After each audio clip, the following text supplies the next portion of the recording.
Joe Rogan Podcast, check it out. The Joe Rogan Experience. Train by day, Joe Rogan Podcast by night, all day. Hello, Gary. Hey, how you doing? What's up, man? Thanks for coming. Appreciate it. I'm happy to be here. Why don't you tell everybody what you do? Well, for work, yeah, I teach at Emory University. So I'm a professor. I've been there for about 25 years, and I also write some books and teach a variety of classes. But you study what I've read of your study is some of it is on death and some of it is on drugs. That is correct. Those are two very heavy subjects. That may be the heaviest. Yeah. Well, the other course I teach is religion and sexuality. Yeah. So I mean that can That's get another heavy. really heavy one. Yeah. You look like a guy who would study both death and drugs. So it fits. Well, this is the pandemic hair. I What- mean, what really, do you- I'm what's usually your- I'm much more, well, I'm not really. Have you ever clean thought of cut. doing this? Just doing the full buzz? One of my students told me I should do Yeah. before I came in here. I'm telling you, man, once you do it, it's so freeing not having to go to a barbershop or a hairdresser. Well, what's weird is I feel really free with all this hair. Yeah, You well, know? again, the hair fits the subjects that you study. right. How did you get involved in when you talk about drugs? Like you studied all sorts of psychedelic drugs, but also common drugs like caffeine, like we were talking about before. I was telling you before that I make some ridiculous French press coffee with far too much coffee in it, and it's become a bit of a problem lately. Well, but it's probably keeping you healthy and keeping you going. I don't and, know if it is. well. I don't know. At the end of the day, I'm really tired, and I'm Yeah. not usually really tired, and I think it's because I've been on speed all day. It can tire you out. That's for sure. Yeah. But yeah, I mean, my interest in studying the connection between religion and drugs, I'm in a department of religion at Emory, really spans the spectrum. So I'm interested, yeah, for sure, in psychedelics, but also, as you're saying, in the more ordinary psychoactive drugs that bring order to our lives and, allow us to tap into our true identity, maintain some semblance of stability in our lives, things that religion often can do. It's the subject of religion and drugs is it's really fascinating to me, but it's something that I never even really considered until 10, 15 years ago. And I was introduced to Jack Herer, and he was do you know who he is? Yep. The cannabis advocate, recently deceased, not so recently anymore. Mm-hmm. Great guy, but was writing a book about the connection between psychedelics, particularly psilocybin, and religion and Christianity. And he had this amazing collection of artwork that connected like ancient Christian artwork with a lot of these dancing naked figures that looked like they were in ecstasy, shrouded by this translucent mushroom. Yeah, though that's not uncommon. There are Yeah. a lot of theories out there that connect early Christianity, especially, to different kinds of hallucinogenic psychedelic drugs of some form. But I think the connections are much more widespread. People have been using psychoactive substances for religious ritual, for religious experience, for forms of transcendence and journey, in all kinds of different cultural settings and through history. What got you into the subject? Well, I've been interested in the topic of drugs for a while, but I think what really, led me to see this would be quite a fruitful topic to pursue in terms of research was I wrote a short little essay on LSD and religion, talked about my own experience as a young man tripping, and talking about the ways in which, when I had that experience in the late 70s,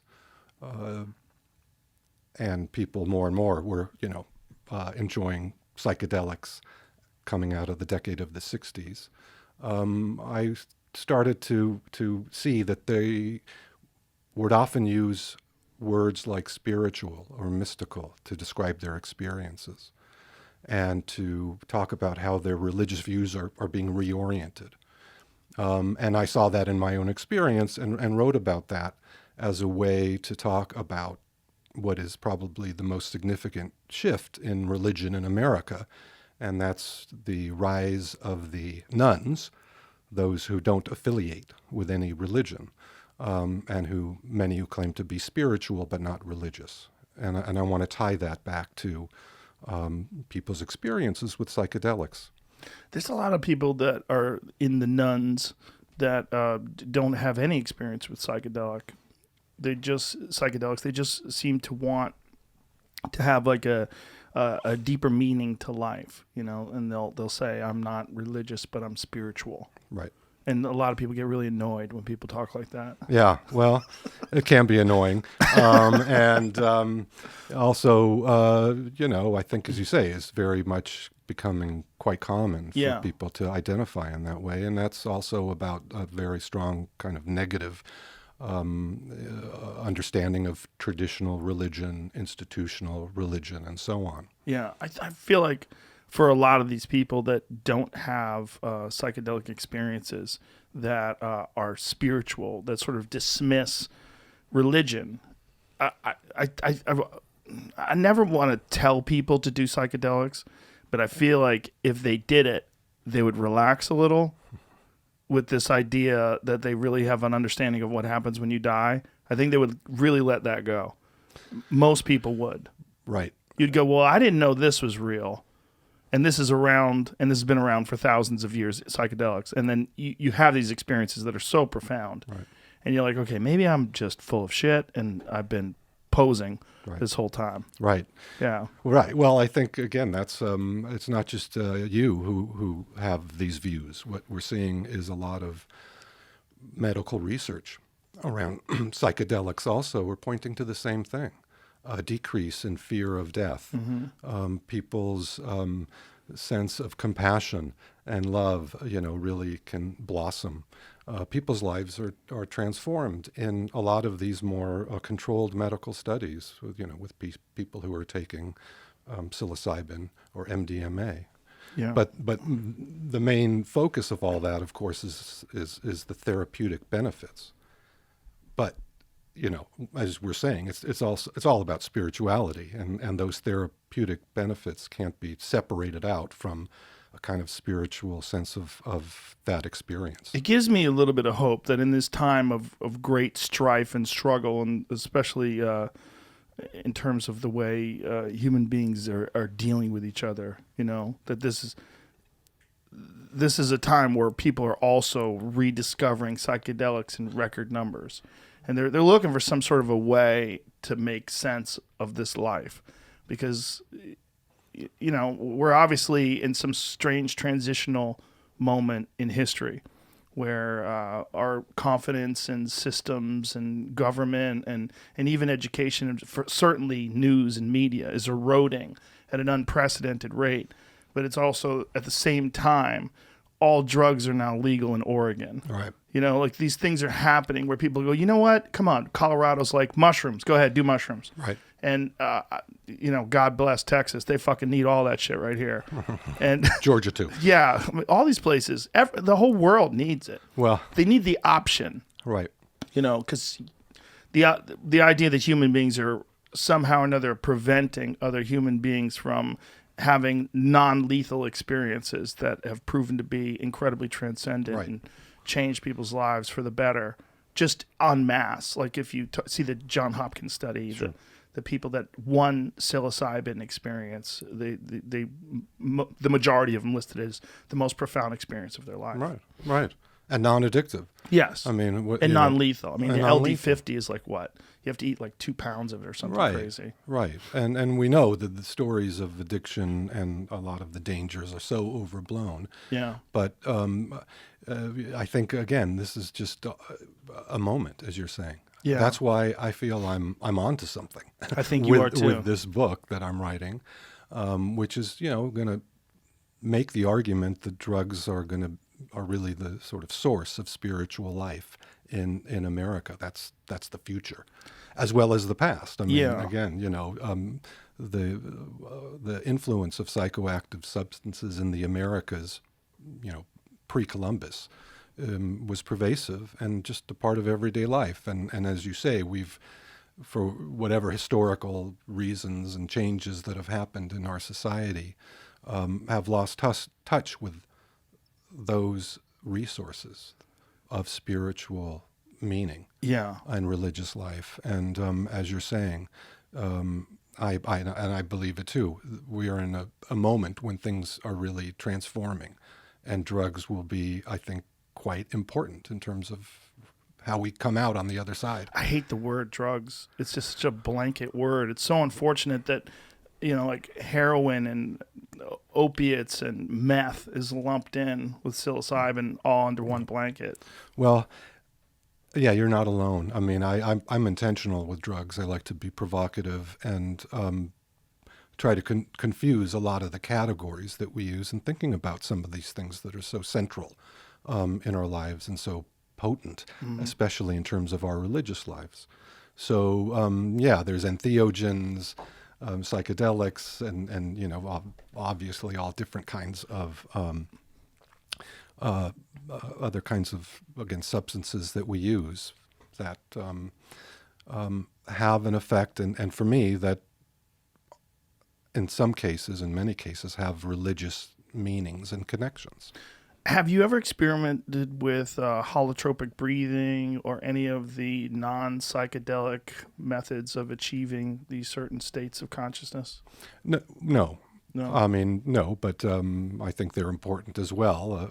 People achieving a mystical state through non-psychedelic means is another avenue in thinking about the importance of those mystical states and how people get there.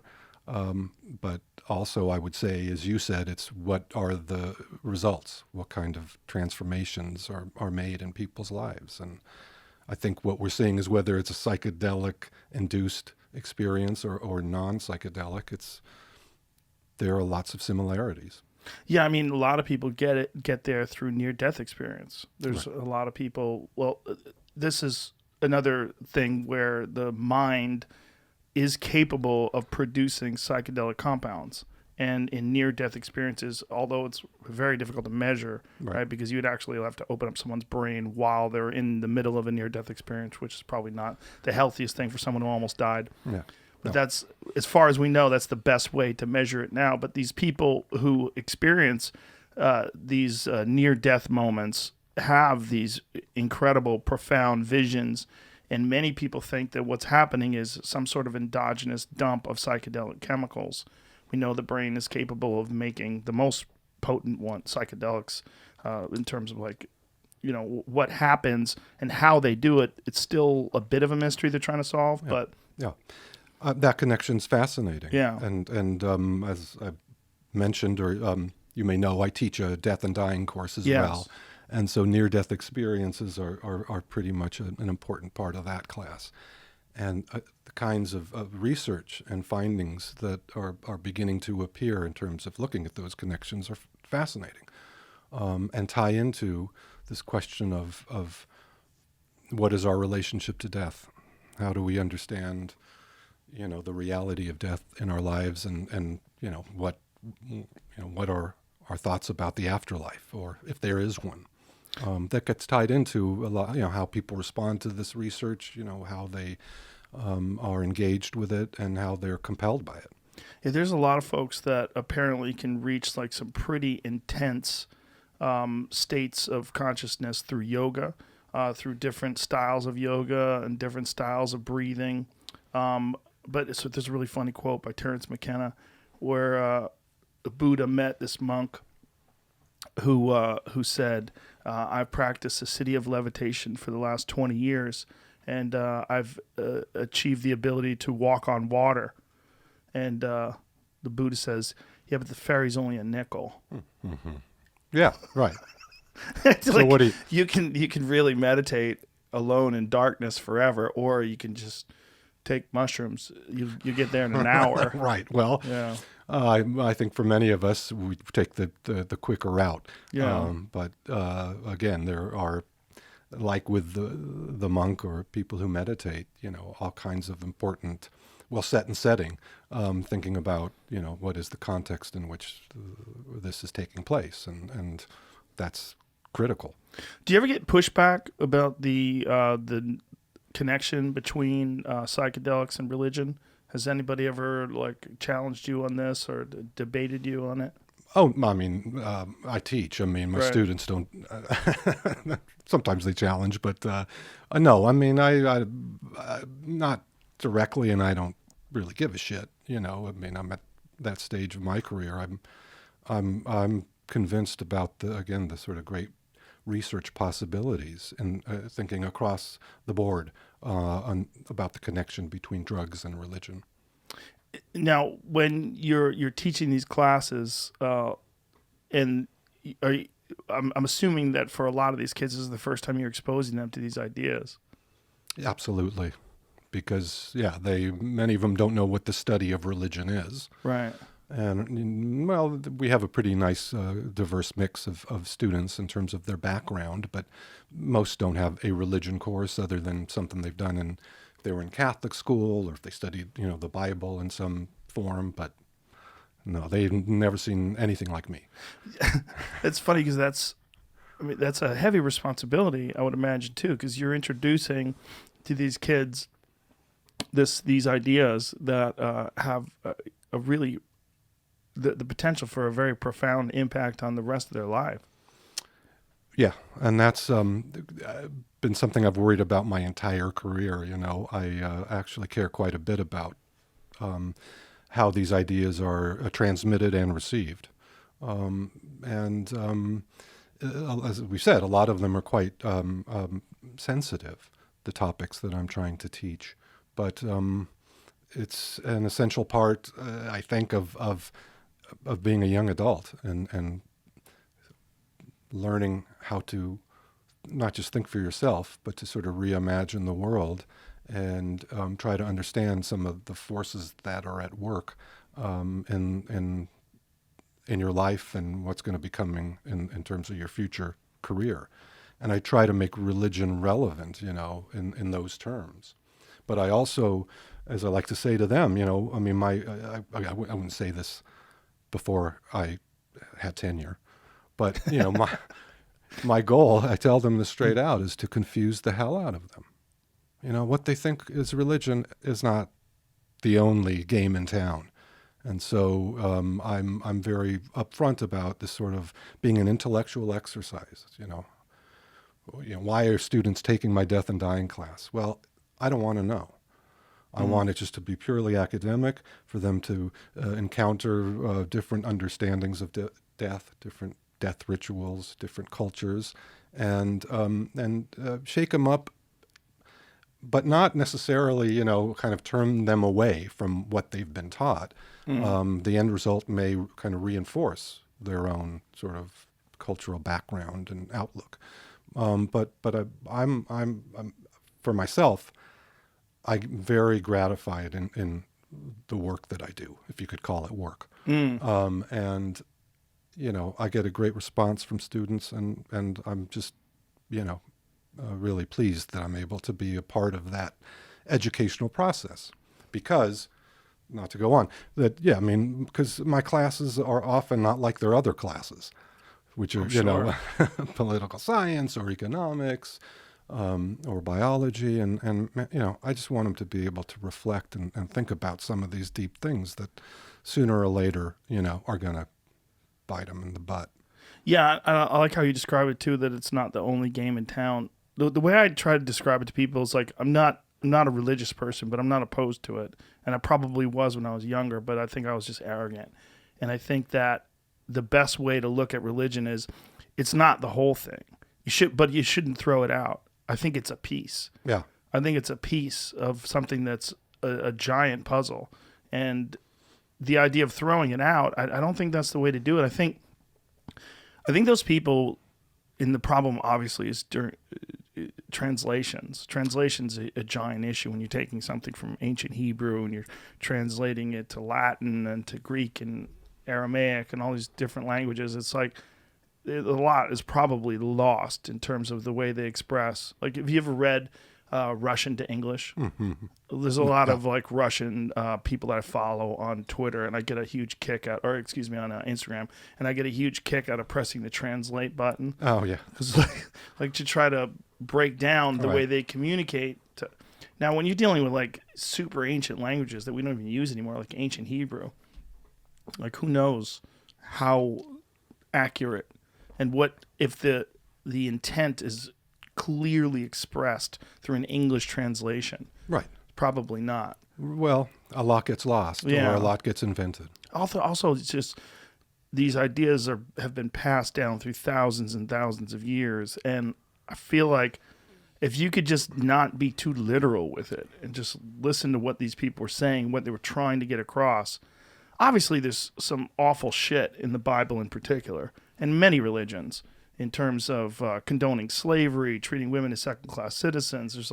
There's a lot that's probably just some cultural artifact of the time where they've embedded their own beliefs on how human beings should act with each other, and then attributed that to God. Right.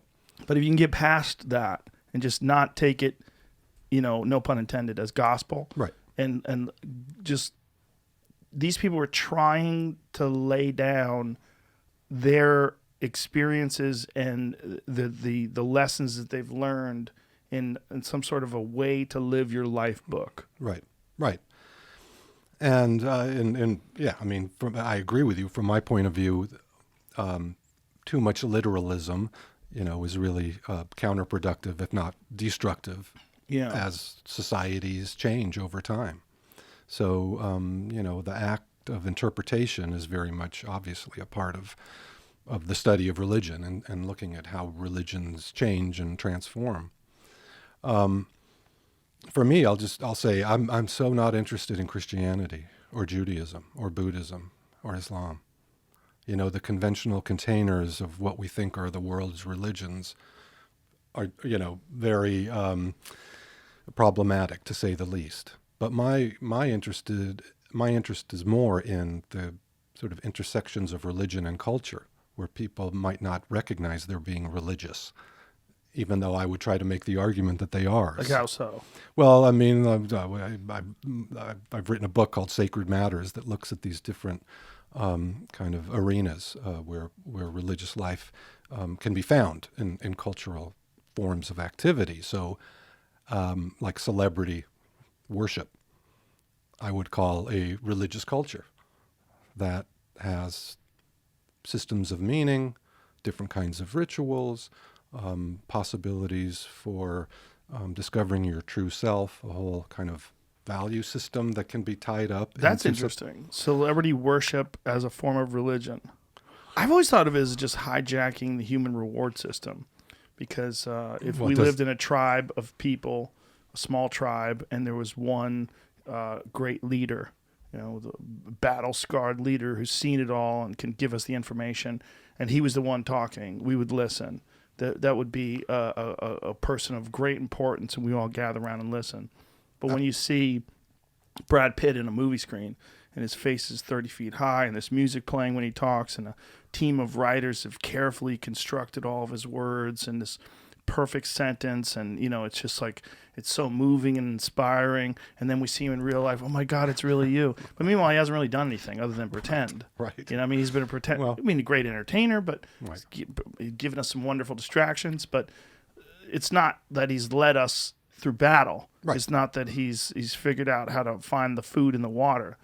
This is not what it is, but in our hijacked human reward system, we treat him as though he is the great leader. Yeah, or even someone like Oprah, I mean, who's more clearly, in that sort of strange middle ground between celebrity and spiritual leader of some kind. So, obviously it's going to vary depending on what celebrity you're talking about, but, just in terms of projections, our imagination, where we invest our energies. Yeah. Celebrity's big, but again, I like to talk about other things, as well. That whether we're talking about politics or consumer culture or things around medicine, that there are religious qualities that don't have to do with the Bible or with Muhammad or something. Right. There's religious qualities in that there's these very rigid ideologies that are treated like religions that you have to follow. And there's also signs that people will hold up that they're complying and they're along with this ideology.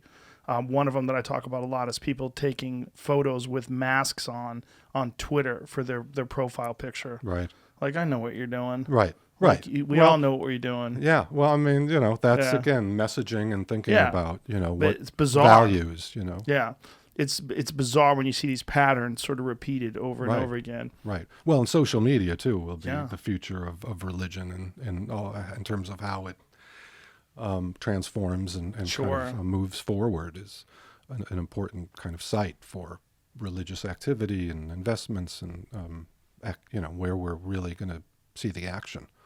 What's happening on Instagram, Twitter, and so on. Yeah. So when you say religion, that these things fall into sort of religious behaviors or religious ideas, you're not meaning like as handed down from a higher power. You're meaning as in people fall in with the same sort of compliant behavior and patterns and. Not necessarily. I mean, it's not all just sort of compliance and Compliance one aspect. right, or conformity or something. Yes. It's just meaning making. It's how we try to live our lives in ways that can carry us on when we have to confront suffering and death and as well as issues around health. What are the sources that are available to people? And as I've said in my class many times, I think popular culture is much more of an important kind of teacher about religious ideas and values than, the local preacher. How so? Because people pay more attention to it? Absolutely. Yeah. And because they're more swayed by it, because it has more of an impact and resonance. But it's such a dangerous way to sway things coming from someone who's involved in distributing popular culture, because there's so little thought put into the actual impact of what it is, and so much thought putting into just what pops. Yeah, right. What gets people to pay attention. Right. Well, and money talks, and money is sacred. What's more, sacred in our society than making some money? Yeah. And that's a drive, again, so there too, we can talk about are there religious qualities to capitalism? Well, there have been a number of scholars who've written on that topic and made those connections. So, again, the action isn't taking place in the church. It's taking place in, music festivals, Burning Man. Yeah. This is where, again, I'm not making, I'm not trying to kind of overgeneralize, but I think very much for especially younger people, but baby boomers as well, where do I get my spiritual juices? There are churches now that are incorporating psilocybin into their rituals. I think one particular in Oregon. Mm-hmm. See if you can find that. There's a church in Oregon that is doing. What am I, an Oregon spokesperson today?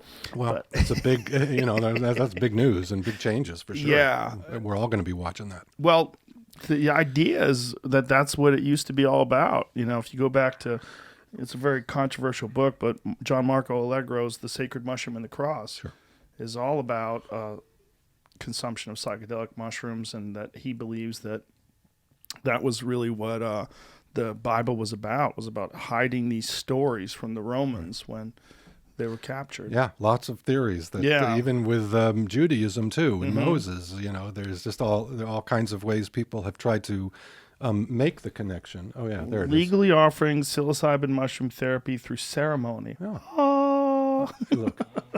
Look, there's that's what is the name of this place?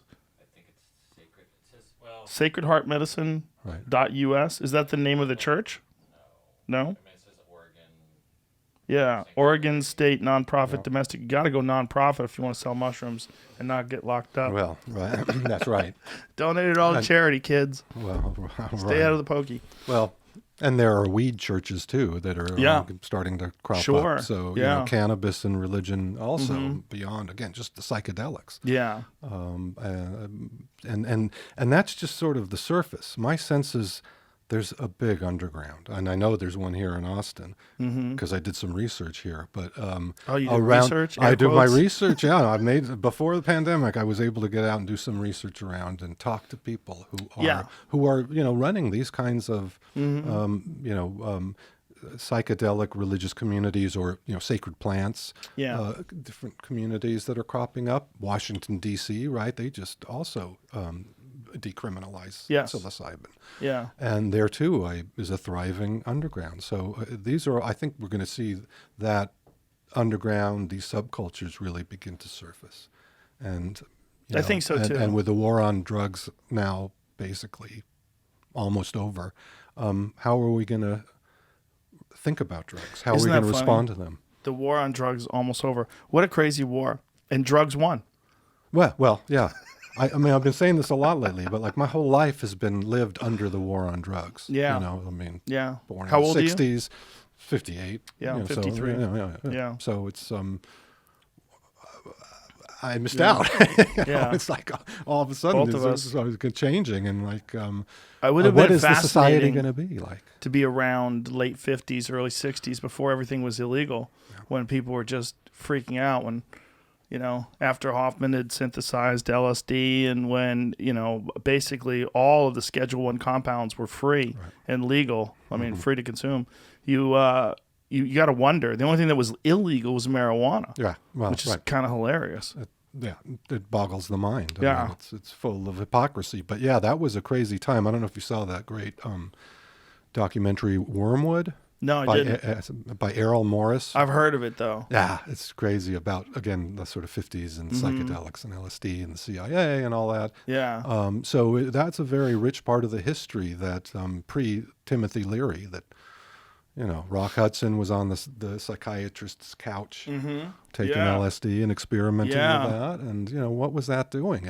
Again, the notion was miracle drug. Medicine. This is going to help people with their depression and all of that. And again, what we don't know, although we're beginning to see this more and more in some of this research, is what are the religious implications in a person's life after they trip. Yeah. There's a great book that I've mentioned many times in this podcast because I had the author on rather. Tom O'Neill wrote a book called Chaos, and it's about the Manson family. And he was writing a book on the Manson family. He was writing an article 20 years ago on the Manson family. Just supposed to be a real quick article, writing it. And then in the middle of his research, writing the book, he started finding all these problems and weird inconsistencies and weird connections. 20 years later, he finishes this book, and it's all about the CIA and LSD. Yeah.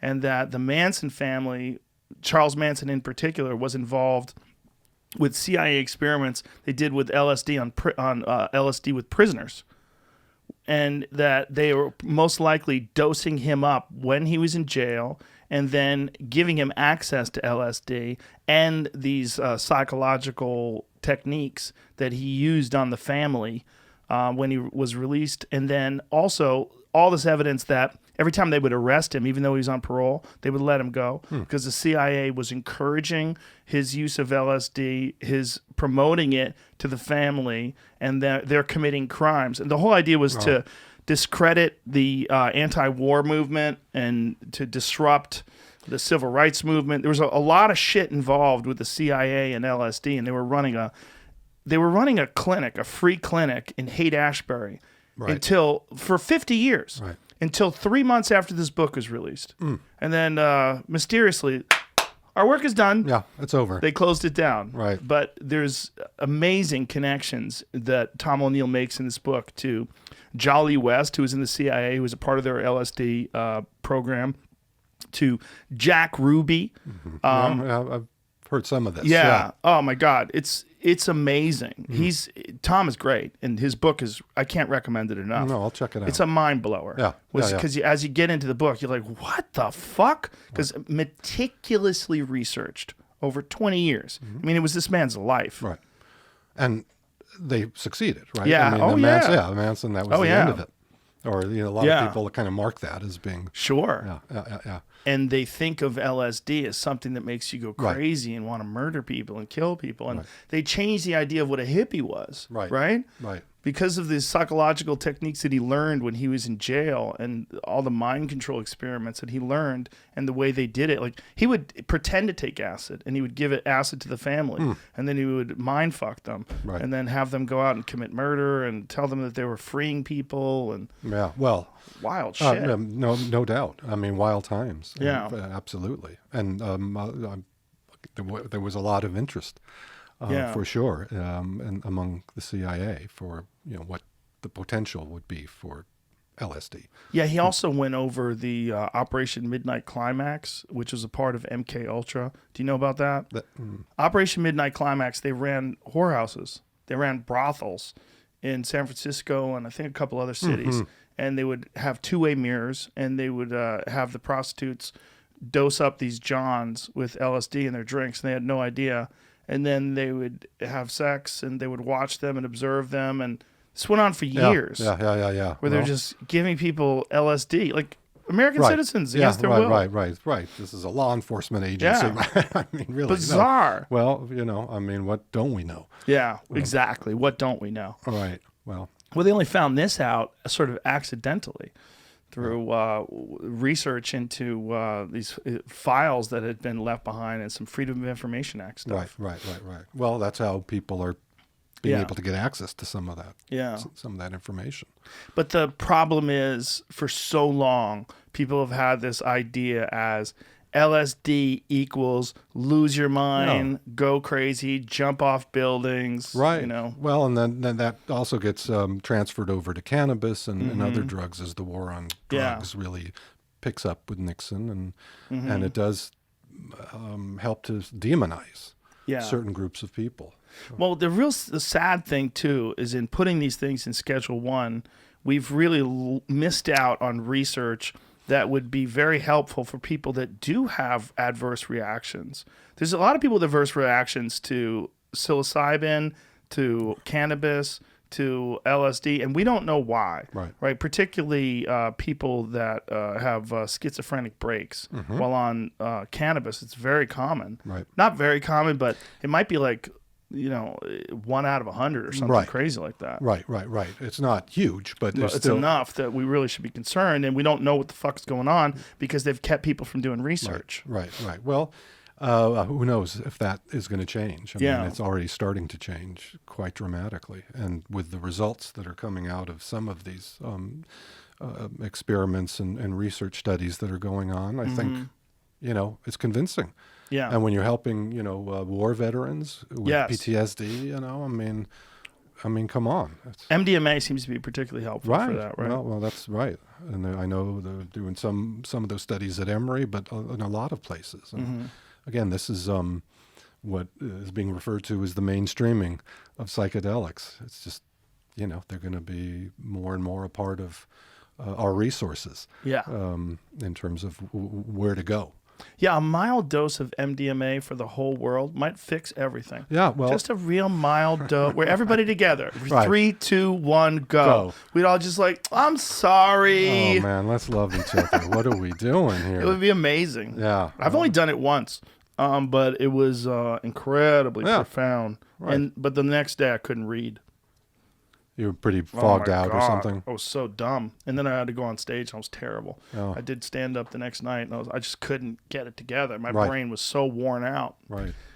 I was going to ask you, I think I saw that your tour was called Sacred Clown. Yeah. So, Sacred is I like to kind of go after that, but I like that title. And so I was curious how you came up with that or what. It's a Lakota term, Hayoka.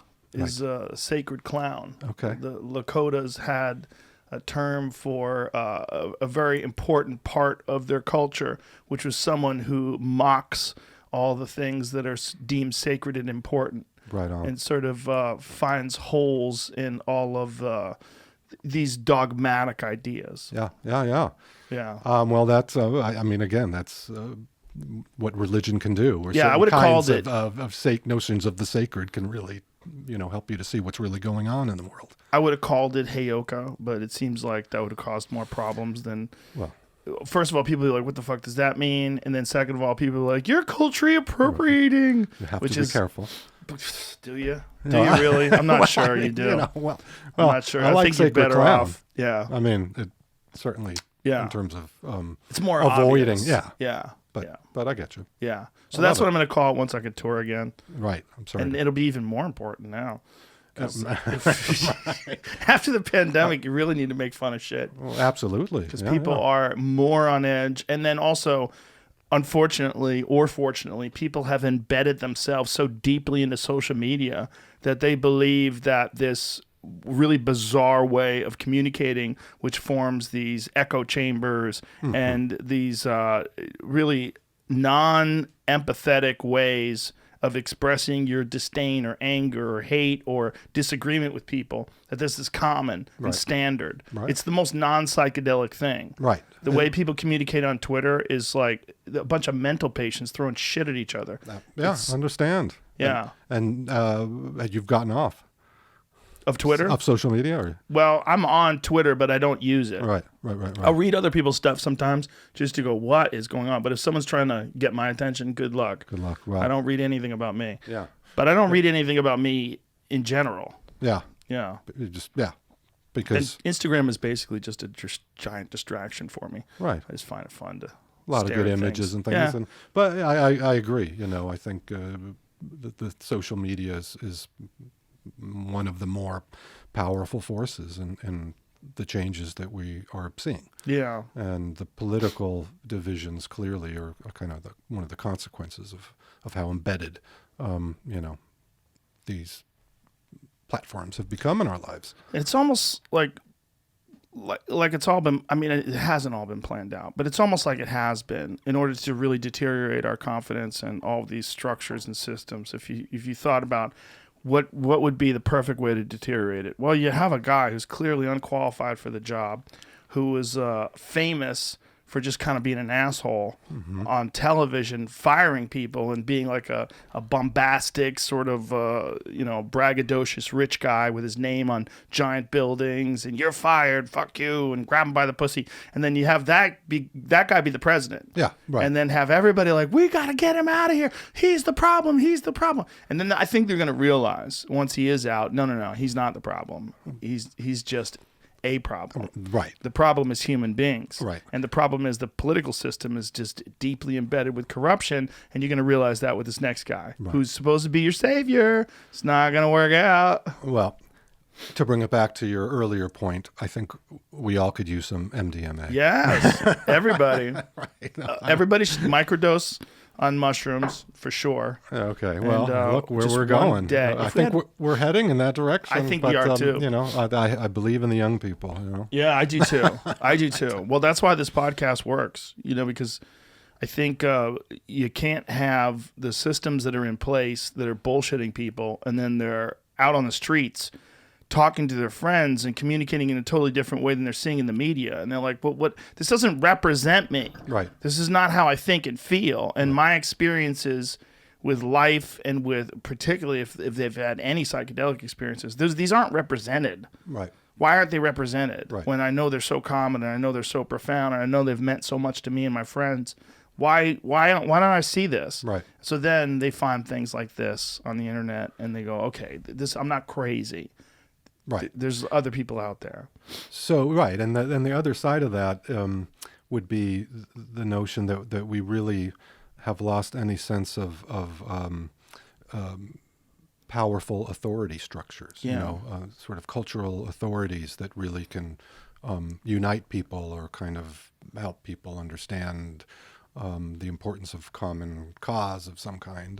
And, that's, again, partly to bring it back to religion has to do with the conflicts around the church and Christianity, especially in American politics, that is being diminished. I like to write about sort of the de-Christianization, as the dominant sort of religious structure begins to erode, and you begin to see, again, spiritual but not religious and other kinds of challenges that are coming from different communities or different kinds of spiritual experiences to, the authority structures that are in society.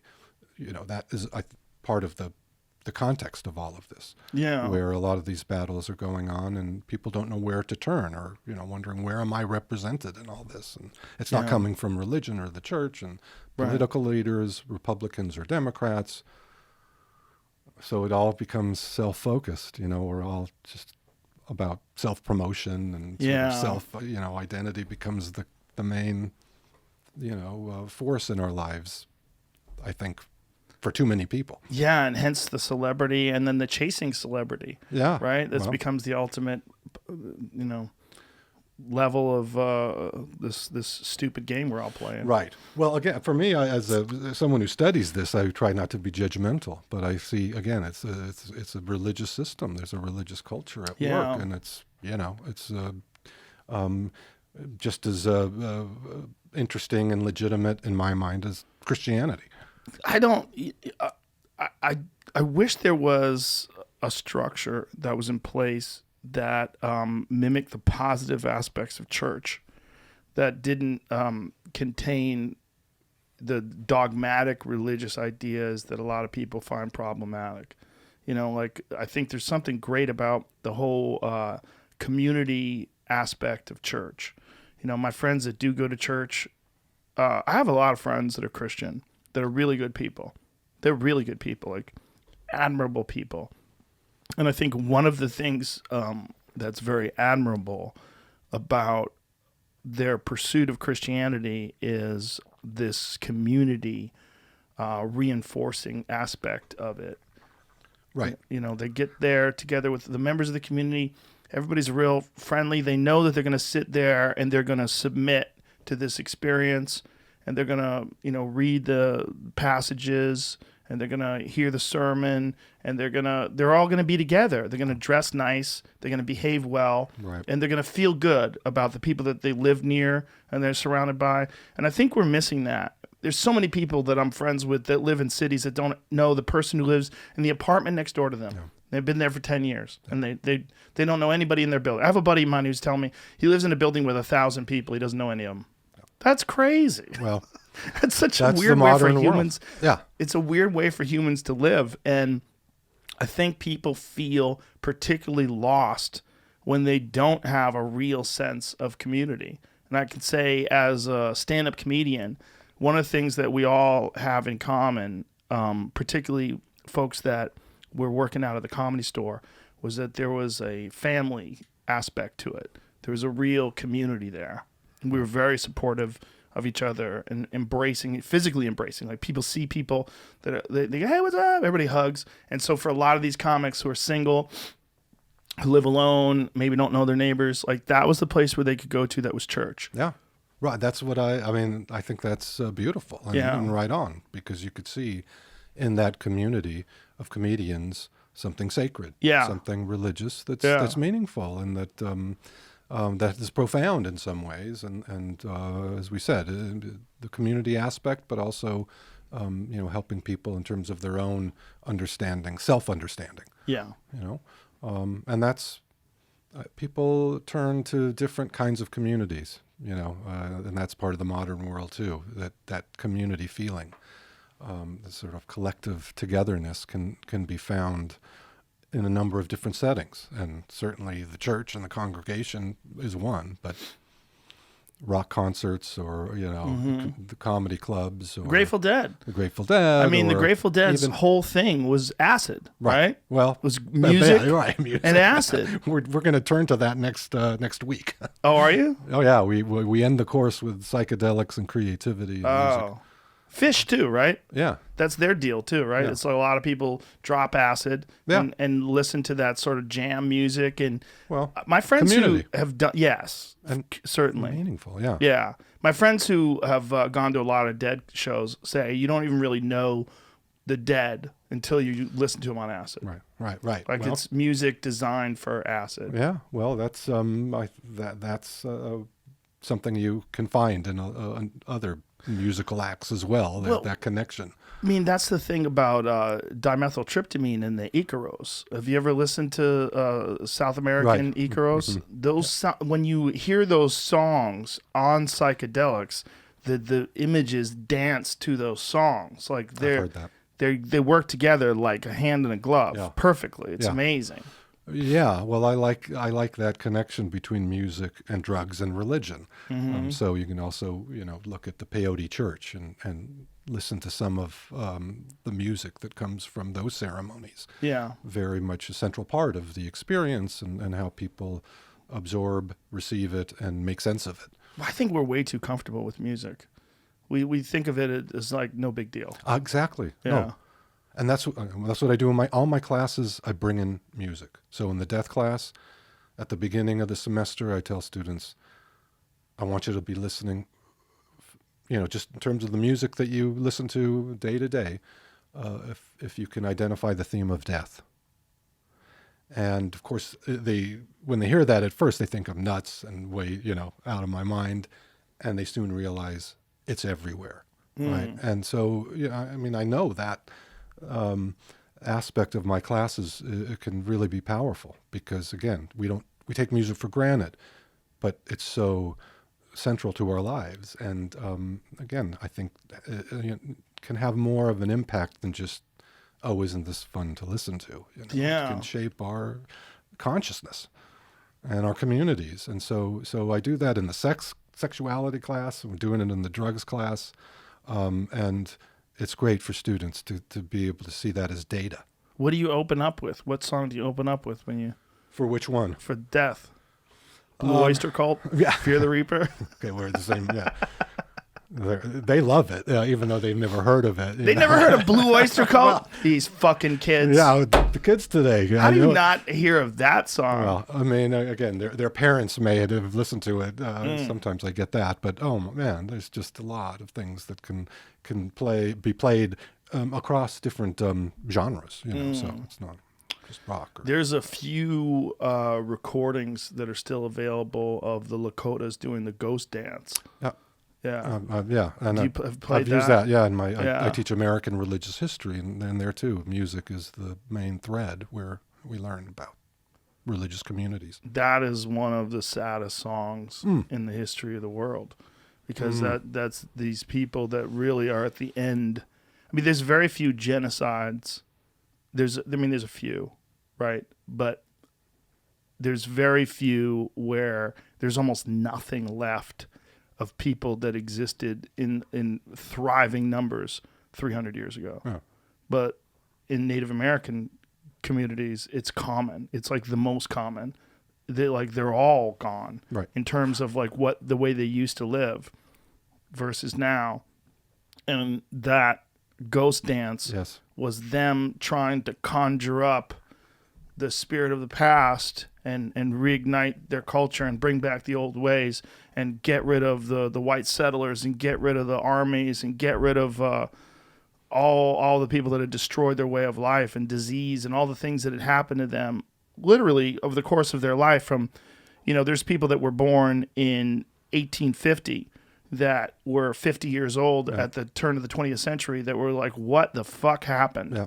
When they were born, they lived on the plains, and life was as it had been for hundreds, if not thousands of years. Right. And then all of a sudden it was gone. And so this ghost dance was this attempt at reigniting their old culture. And it's so eerie and sad, and it's so rare Right. to have an actual recording of something Yeah. that was an attempt to stop genocide.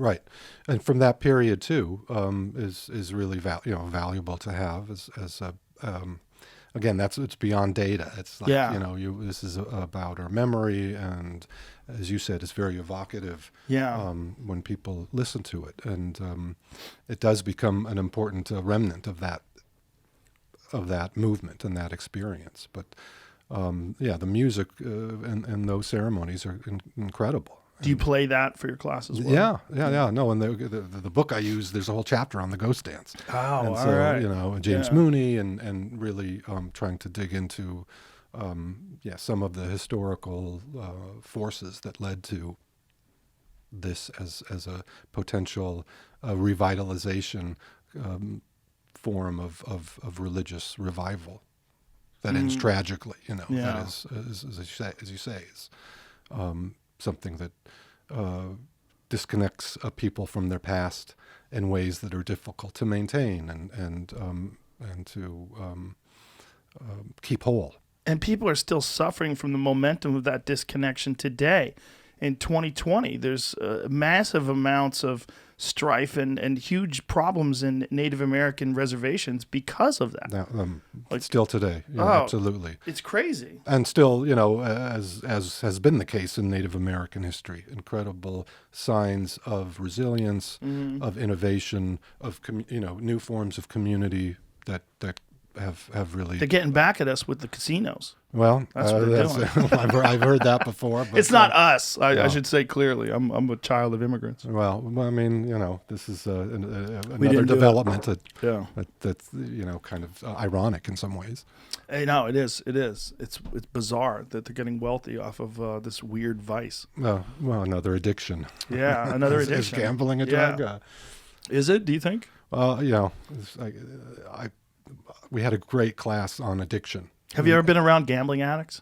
Like real No, gambling? no. I mean, I've been around a bunch of them. I it's a imagine. drug. It's a drug. That's what I'm wondering. Oh my God.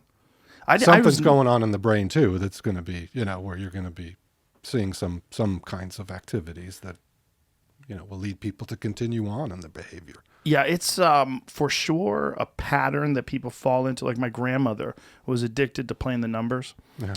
I remember she was always losing. And she was always like saying, "Oh, I was supposed to bet this one and I bet that one." Like that was the whole deal with my grandmother, Italian grandmother in New Jersey, And the numbers were obviously this mob-run, weird lottery thing for the neighborhood. But it wasn't until I was in my 20s that I started playing pool that I was around real hardcore gambling addicts that would bet on raindrops running down a window. They would bet on anything and everything, and their life revolved on getting bets and winning and losing. It was their whole there was their juice for their life. Right. It was all gambling. Right, the life source or something, but also destructive in its way. It was sure. overbearing, but it's hard to say it was destructive. Well, it was definitely destructive in terms of their financial stability. They were always broke, but boy, they were engaged, and they would call it action. Right. That's what they would call it, like trying to get some action. Like it was all about this thrill of possibly winning and possibly losing. Right. And you could say that people are doing that when they're playing the stock market. They're just doing a nice, slow version of it. Yep. Or if you're gambling on sports, you're certainly participating in it. Right. Right. And there are a lot of different kinds of addictions that people have. I mean, sure. Talking about religion, about drugs. Well, I think religion may be an addiction too in some ways. But I think so. Yeah. And for some people, yeah. Again, life force, life juice is what you got to keep giving yourself if you're going to make it. But yeah, it's curious to think about what are the addictions in our society. Right. Too much shopping or too much sex or drugs are the obvious one, but we really stretch out that term to mean, and apply to all kinds of different. Or social media. Well, I think that's absolutely. a brand new addiction. Right. And that was in that Netflix documentary recently. Yes. That's yes. Clearly. Tristan Harris was actually here a couple of weeks ago, and we talked about it. And it's, I'm hoping that people recognize that is not much different than all those other ones. Yeah. Whether it's gambling or masturbation or whatever it is that you're addicted to, It's the same kind of patterns. Right, It's right. just this one is particularly compelling because it's with you all the time. Right. You know, it's like gambling. You have to have someone to gamble with. Right. You have to go to the casino, or there has to be some way that you could, like, that goddamn phone is with you 24/7. No doubt. Yeah. Yeah. Well, it becomes all consuming, as you say. And Yeah. then, that can lead to all kinds of, ruin. We're finding a pattern in all this, right? It's in humans. Like, humans have weird sort of pitfalls that we slip into. We have weird behavior patterns that we can fall prey to.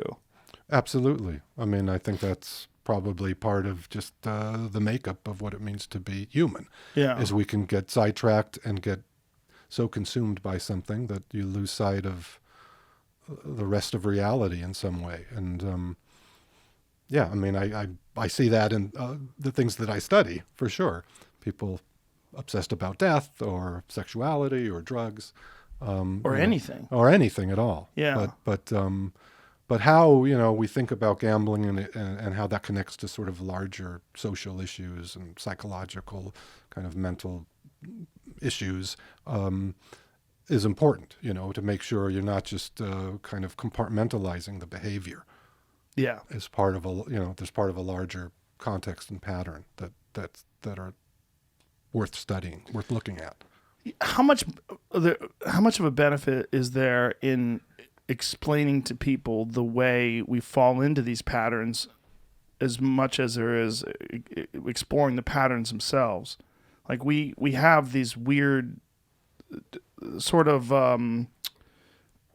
vulnerabilities that are built into our system because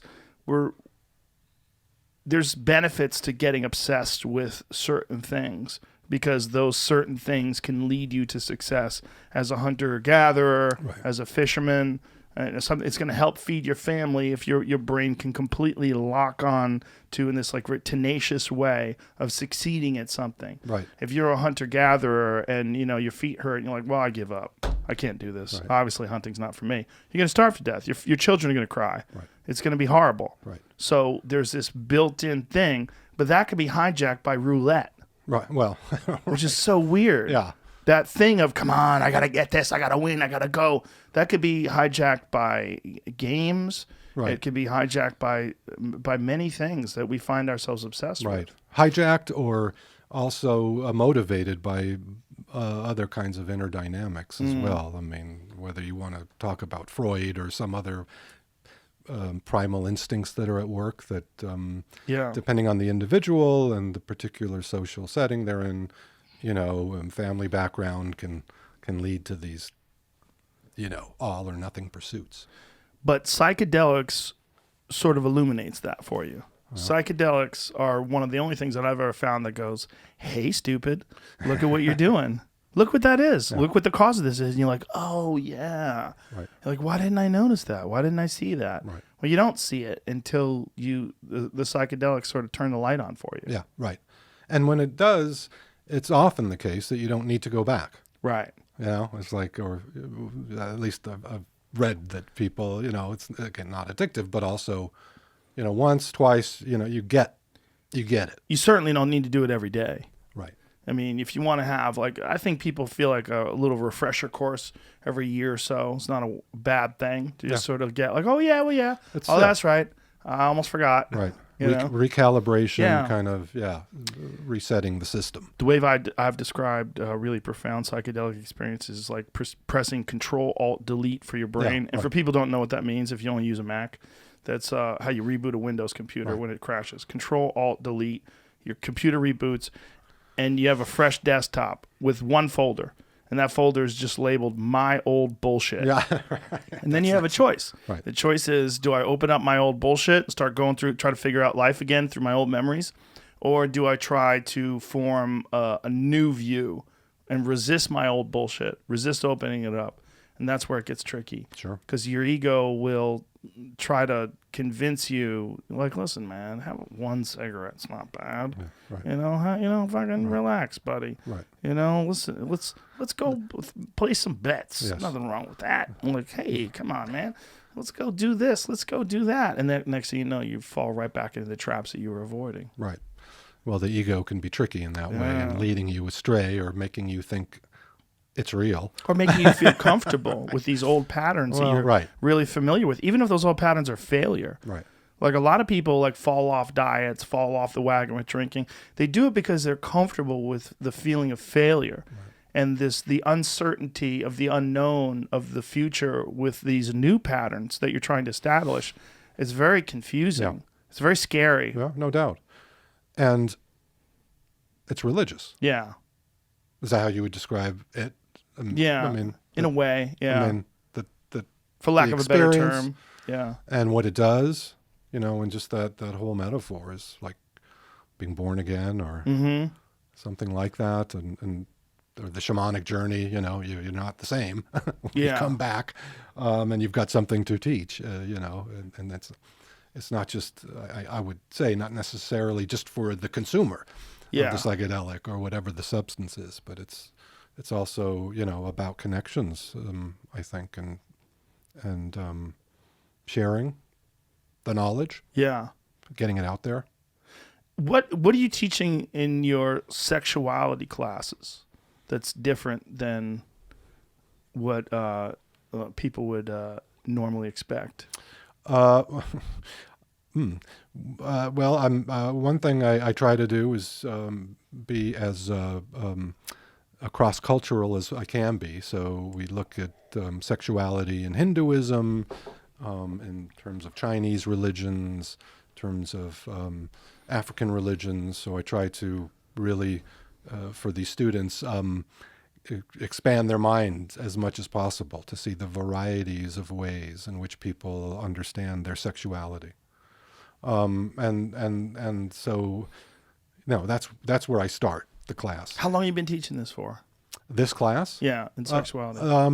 It's another one that's post tenure, but it's probably been about 7 or 8 years. I'd say. How much? This is a really important question. Uh-huh. Like, as a professor, what is it like pre-tenure and post-tenure?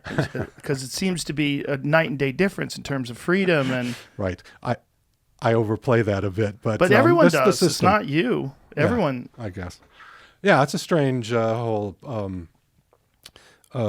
organization, and logic. The higher education. I'm opposed to tenure. I think it's bullshit. Yeah. But do you think absolutely. it protects intellectual freedom?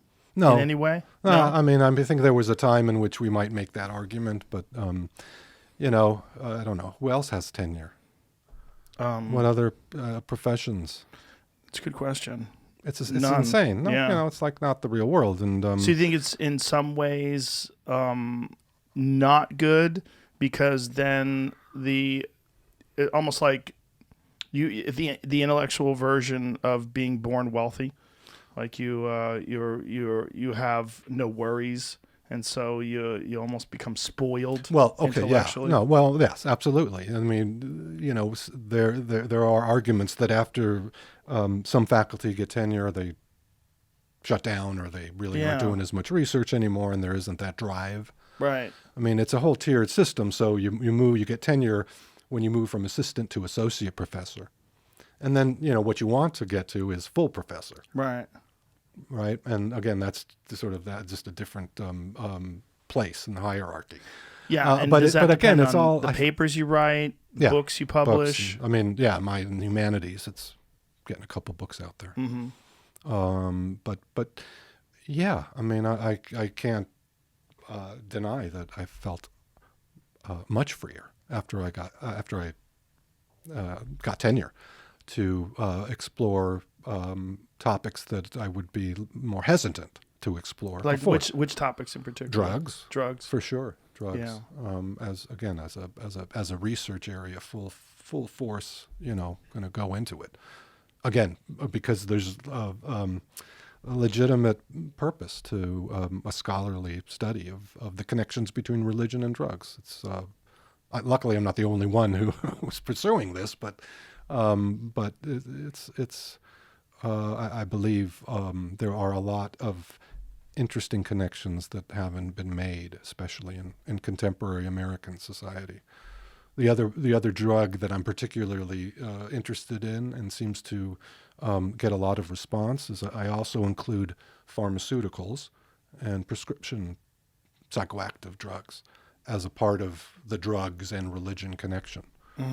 And so looking at the pharmaceutical industry and pills as sort of religious objects and structures and cultures. Really? How so? Well, Like anti-anxiety medication, Right. or yeah, I mean, that is just a kind, it's ritualized. So you put it, you've got to make sure, you take it and take it when you're supposed to take it. You put faith in this little magic pill that is effective and can bring you to a better place. It has importance in terms of community and who you are connected with, how the drug allows you to have certain kinds of community. So a lot of this is obviously kind of messaged. You see the messages in pharmaceutical commercials, which are, for me, dripping with kind of religious sentiments and sensibilities. You can be saved. Yeah. Where are you saved? You're saved with a pill. So this is a subject in particular that, like, pre-tenure would be, you'd have to be walking on eggshells. Again, drugs more generally, I would not be necessarily going there. I'm not sure. Do other professors share your perspective on tenure that's kind of nonsense? Or bullshit, I should say. I would say, there are some. But Most must enjoy it, though. I think most people would like to keep it and think it serves some function in terms of, as you're saying, sort of legitimacy of academic freedom. Some people are internally motivated. Some people are motivated just by whatever drives them, whatever intellectual curiosity, their goals, whatever it is. It has nothing to do with financial stability or job stability. But not most. Yeah. Most people, if you give them 100% job security, they're going to get fat. Yeah. Right? I'm afraid I would agree. Absolutely. Yeah. It's weird. And you're right. Some people are just just motivated. They want to succeed and pursue their interests sort of no matter what. And there are certainly a number of scholars who are like that. Sure, they make their way to the top. The path is what interests them. Right. The destination is not real. Right. Yeah. Exactly. I think that's exactly right. And but as I sort of joked earlier, I joke that this is called work, and I don't feel I really work. Right. I have a great job. I love what I do. Well, you nailed it, right? You figured out what actually interests you. And for some people, what you do would be work, but not for you. No. Well, Yeah. right, exactly. I mean, Yeah. again, I'm very fortunate, especially being at Emory. So it's a different kind of professional life that I've been really fortunate, and it wasn't planned. I was a fuck up, and as I write about in this new book, Don't Think About Death, which is a memoir on mortality. I was directionless and just fucking around at high school and getting high and taking all kinds of drugs. How dare you? Yeah, can you believe that? In the San Fernando Valley. That's weird. You were doing that in the San Fernando Valley? No one does that nobody, there. No. You must have been a rebel. Yeah, right. Talk about conformity, but oh my God. What part of the valley did you live in? Van Nuys. Oh, okay. Our old studio was in Woodland Hills. Right. And Yeah. and one of your guys grew up in the valley, so I got to talk Sure, to him. yeah. It was fun. I used to work out in Van Nuys. It's where Benny the Jet's Jet Center was. Oh yeah, right. You know where that was? Funny. World yeah. famous kickboxing Yeah, gym. yeah. Oh, yeah. One of the first places I came to when I came to California. Couldn't wait to go to the Jet Center. Because you had heard about it. Oh my God, it was legendary. Benny Urquidez, like a legendary kickboxer in the early days of kickboxing, and he came out of Los Angeles. Yeah, it's so funny how many people come out of San Fernando Valley or connected. I mean, but Yeah. that's, I guess, not that funny. Well, a lot of people out there. Yeah, well, but in any case, I was on a different path and luckily came around. Yeah, for sure. So what led you out of the fog of adolescent craziness and fuck-uppery? A woman. Ah, a beautiful story. Yeah. Oh God. No, Did it work out? my current wife. Yeah, Oh. Liz really helped to bring me into another direction. Although, not, I wouldn't say only her, but But, it was just all of a sudden I started really liking to learn. And Really? I dropped out of college a couple times and meeting her, settling down, all of a sudden thinking more critically and more deeply, and taking classes more seriously.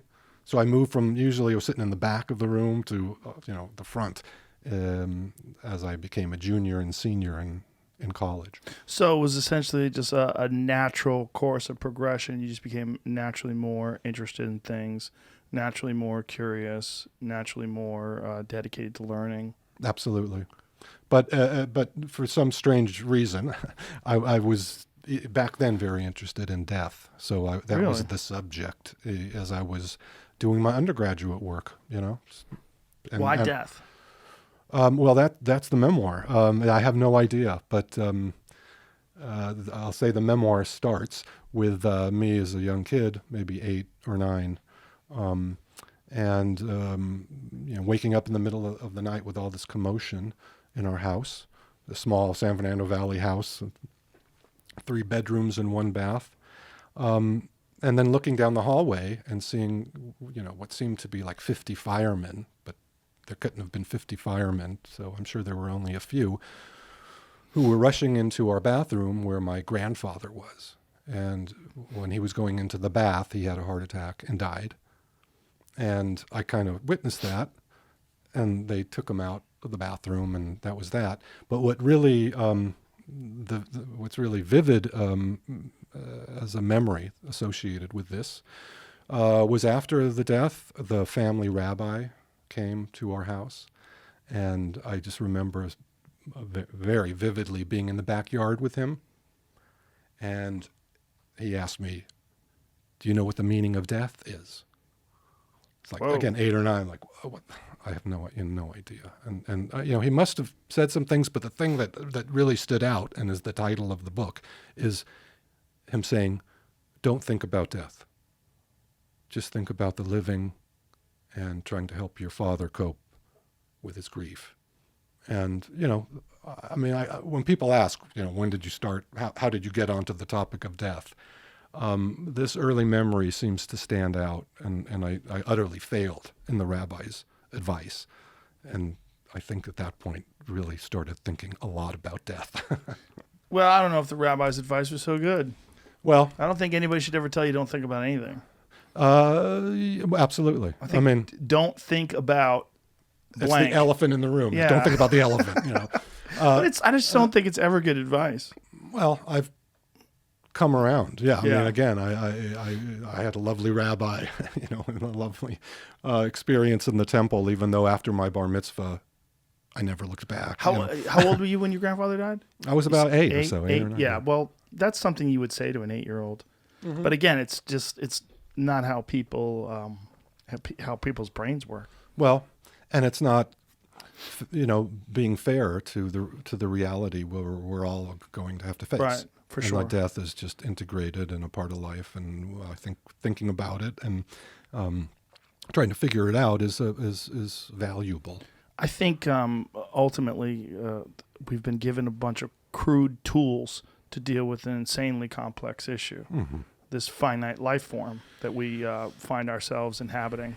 Our consciousness is trapped in this finite thing, and we've been given these very crude tools for navigating, Right. and for coping, and for just the way we interact with each other about these very complex subjects. We get very simplistic, very just empty phrases that don't provide any real comfort. Right. And that are in some sense traditions. They're handed down sort of as part of the lore on how you're supposed to deal with death. Yeah. But for me, and what was clear as I was studying more and more in terms of what you were saying, is that is what religion is all about. I think religion is very much a response to death. Yeah. And religious life is sort of required if you're going to be human to deal with death. Now, what are the sources that give you the right tools? Again, traditional religion has been the primary resource, for people. And that's fading. And now people have all kinds of ideas about death and what happens after death. And again, don't necessarily follow the so-called or traditional authorities who want to teach us about death. I had Richard Dawkins on the podcast once. There was a real weird moment where we were talking about death, and he was saying that he thinks that when it's over, there's nothing. And then he sort of like semi-aggressively said, like, you don't think that? Yeah. Like, what do you think? And I'm like, I don't know. Right. I'm like, I don't know, but I know that I've tripped balls and you haven't. Right. You're the one who's scared of doing acid. You've already had strokes and stuff, buddy. Like, when are you gonna dive into the pool? Right. And I think he's brilliant, and I've loved a lot of his takes on religion, and I think in many ways he's been aggressive because of the pushback of his perspective as an atheist. But I think people that have had profound psychedelic experiences are not that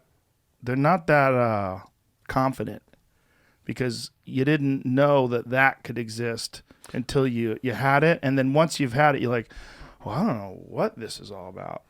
I think anybody who says, I know what this is all about, when you die, it's blank, it's dark, and that's it. You shut off, and it's over. I'm like, maybe. Right. Or maybe you come with me, and I'll take you to a place, and we're going to do some stuff, and you're going to meet all kinds of gods. Right. And it doesn't last that long. Like, you got a couple hours? Yeah. Like, we could change everything for you in a couple hours. Yeah. Right.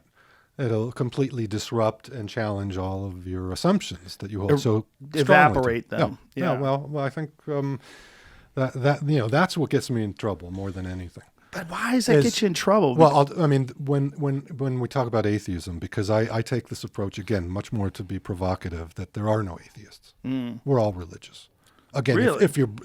if you're willing to entertain my very broad understanding of religion and religious life, then I would say, yeah.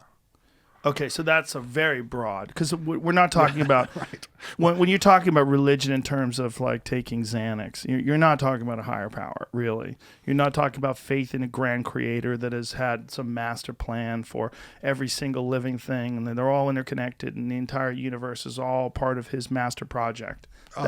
Well, I don't think you need the creator to be religious. Right. Or some divine power. I mean, again, What do you need? You need some access to transcendence. You need some way of understanding your own self and identity. You need to have a system of values that will guide you through your life. Yeah. A way of being. You need to have community in some form. I'm more anthropological than theological, is one way you might put it. So if you're talking about religion in Native American cultures, where, and you no doubt know, and there's no word for religion in any of those languages. Yeah. So when you think about, well, what's religion, pre-Columbian, Native cultures? Well, it's what they do with the crops. It's how they set up their sort of ritual ceremonies. It is their relationship to the weather. It's all kinds of things, and where it's not necessarily a higher power, but it is about seeing that there's more than just materialism. Yeah. Or something like that. Is the problem the word? Because the word religion, like, we have like a very narrow definition for it. It fits into our society and our culture, like religion. Oh yeah, I know what that is. Right. That's you're a Buddhist, you're a Muslim, you're a Christian, that's a religion. Dude, you got to take my class. Oh, maybe you should come in. I don't have the time. I want to to Zoom. Can I Zoom you in? Can I Zoom you in for a guest man. lecture? That would be so cool. What am I going to say? Well, come in on the psychedelics. We'll do it this week. But yeah, no. I think that the word sucks. Yeah. The religion, as I like to say, is an invention. It's a word that we have invented to label a lot of different kinds of behaviors. It's a very clunky word in a lot of ways. 'Cause Absolutely. it just like you say, oh, he's religious. Like, oh, got it.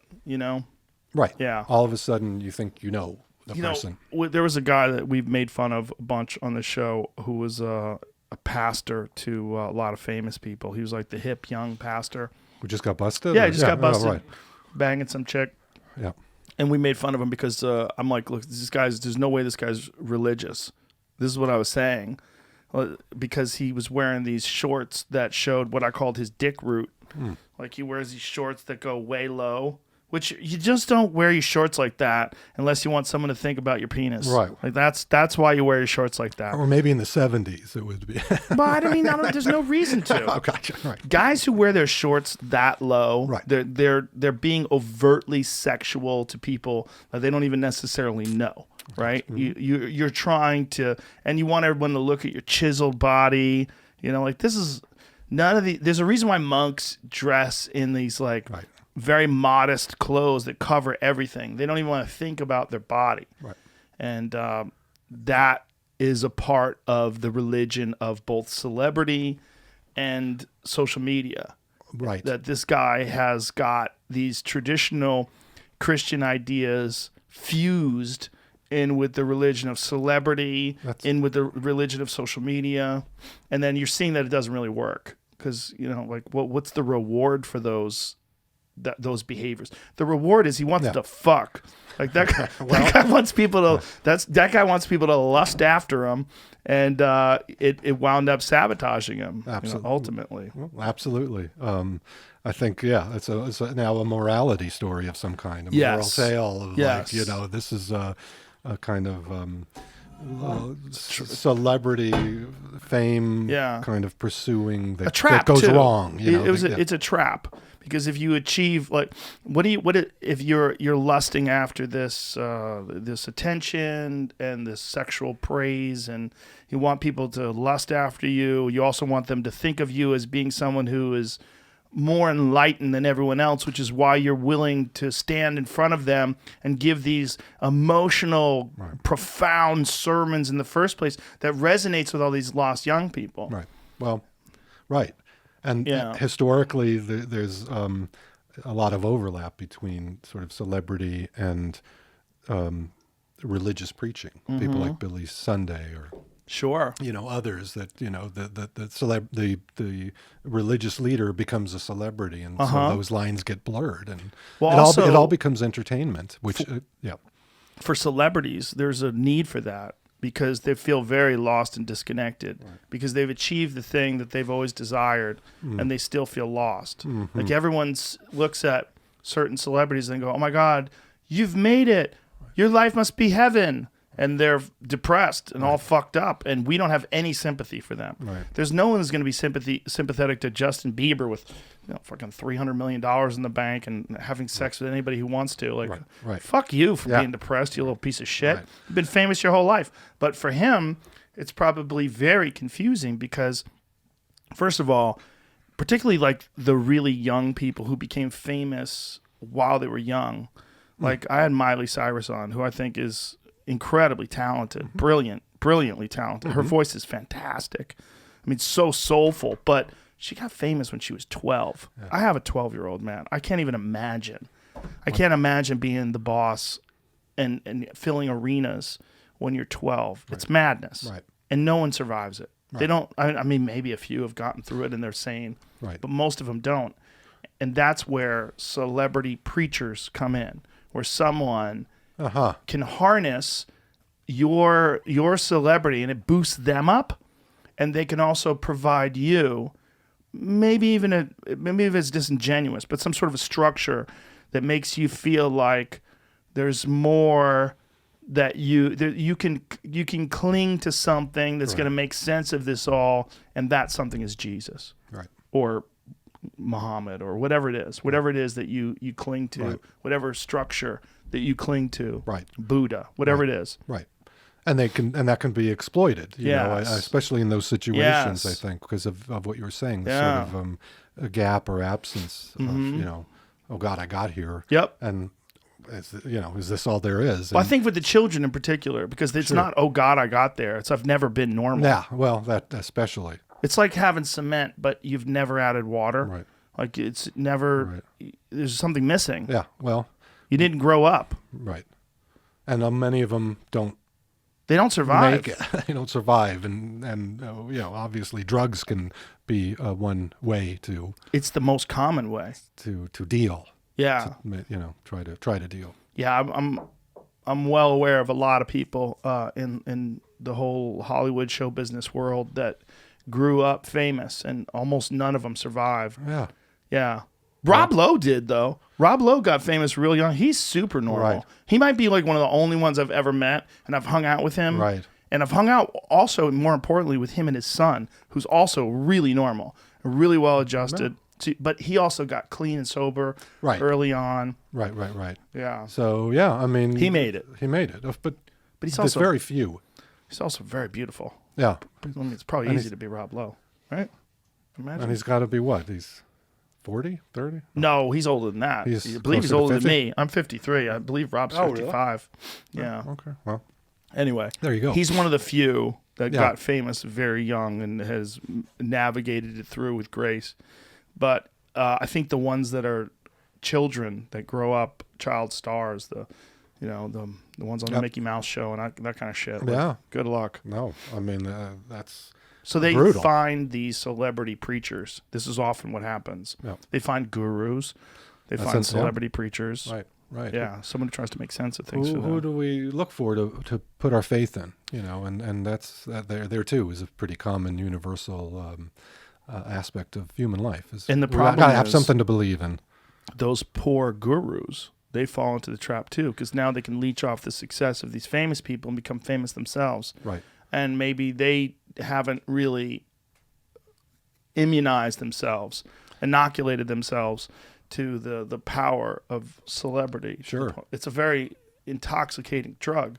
Like you got to understand how to avoid it Right. and right. avoid the pitfalls of it. It's not easy. Yeah. Well, again, that's the life that everyone wants. I mean, that's part of the pressure, I assume, for a lot of people. Is Yeah. just the American public, the global audience is can be transfixed on you, and also, want what you have. But I think we could really learn from those preachers that only go after not only go after, but attract celebrities.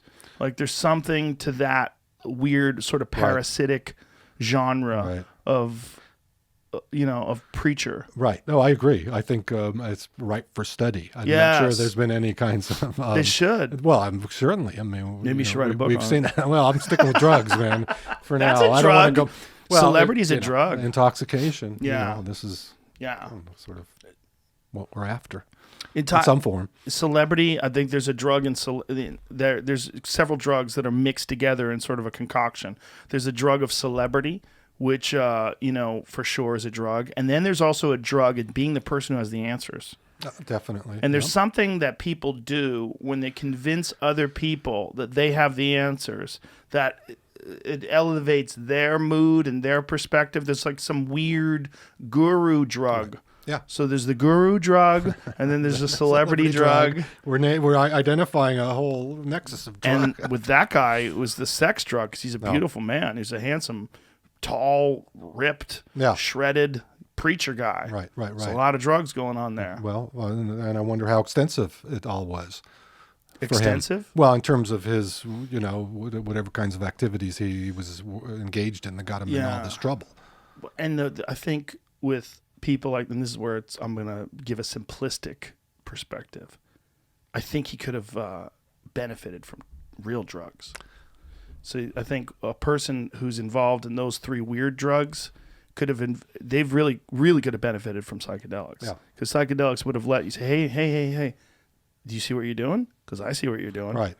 The psychedelics would have said, I know what you're doing.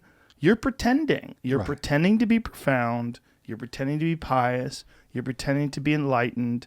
You're pretending to be above it all, but you're not. Yeah. You're just one of us. Right. And that can be pretty destabilizing, Yeah. for someone like that, but also transformative. That's where there's real benefit in those destabilizing. I think so too. Well, I tell people I like getting paranoid from pot. It's one of my favorite parts. Mm-hmm. Because when it's over, I feel good. It's like a near-death experience that you always survive. It didn't happen. It didn't happen. You're okay. It didn't But get me. also, there's a lesson in it. That fear comes with a lesson, and that insecurity comes with a lesson. And I think part of the lesson is appreciate the moment of life. Appreciate life. Appreciate this. Right. And when you're all fucked up on pot, and you're like, oh, everything's crazy. Like when it's over, you can Right. you relax and you can appreciate things in a different way. Right. Well, and that's having that new awareness is is can be rejuvenating. It's also a and again, hypersensitivity, right? Yeah, you mean of an appreciation for how things are, or a sense of security of some kind. The paranoia itself is a hypersensitivity of the reality of your finite existence. Back to death. Yeah, because that's really we're living life like it. I mean, this is right. Here's another religion, right? The religion of materialism. Yes. It's the most ridiculous one, and this is like the Bible telling you not to worship false idols. Like part of that is this worship of a thing, right. of an object, of things that you're trying to acquire that are difficult to acquire. But then once you get them, you just want to acquire the next one. Right. Well, that's there's the no beauty object of consumerism. Right. Capitalism is right. that. There's no You need object more. where you're like, if I just get this one purse, I'm going to be all settled in. I'm going to feel so good. I'm going to be calm and normal. Right. Nope. Need more. Yeah. Well, yeah, I'm, there too. I'm as a scholar, not judgmental. Materialism is a religion, and it's, it's got some heft and validity in terms of how people orient themselves in the world. But again, isn't it sort of hijacking the same sort of human reward systems in that it's difficult to acquire? Like, say if you want a Mercedes, like a new Mercedes coupe, they're hard to get. Like, you got to have a lot of money to get one of them AMG Mercedes coupes. Those are beautiful and engineered, and they come from Germany, and they sound great. And God, you have to have a lot of money to get that. So it's hard. You see one drive down the street, oh, that guy got one. Where'd he get it? Right. How did he get that? I want to be like that. I want to be that guy. Look, he's a baller. It's going to make my life better. He's got a gold watch, too. Right. Oh, I'm on a gold watch. Why are we striving after all these things? I mean, that's where you can get philosophical and that's highlighted by social media as well, right? Because people will pose in front of their beautiful Mercedes with their gold watch, like, look at me. Right. Look at me balling out of control over here. Don't you wish you were like me? Yeah. And they have all projection. Yeah. It's all image. And it's really responsible for a lot of depression, too. Exactly. Yeah. No, absolutely. That's what they're finding, in terms of how people more engaged and immersed in their social media just lose themselves. Especially young kids. They think kids. they find them. They think they're going to be able to find themselves, or at least, kind of attempt to project a certain image of the self that they would like to be. Right. And that's just living by that.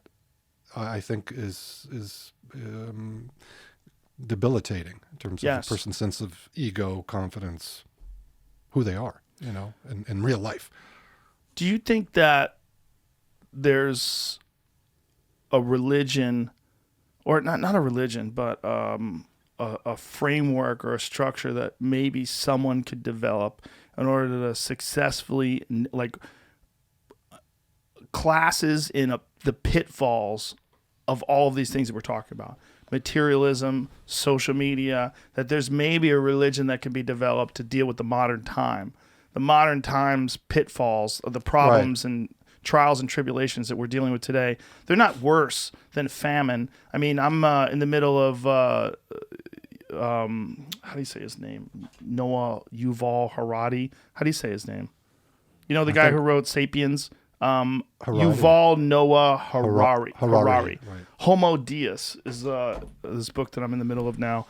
And it's stunning. He starts the book off with all of these examples of famine, plague and famine where the vast majority of cultures have experienced one of those two things, plague or famine, or both plague and famine throughout history. And it's talking about how many decades they went on where people starved to death, and how many times in history people lost 30% of the population, 20% of the population to starvation. Right.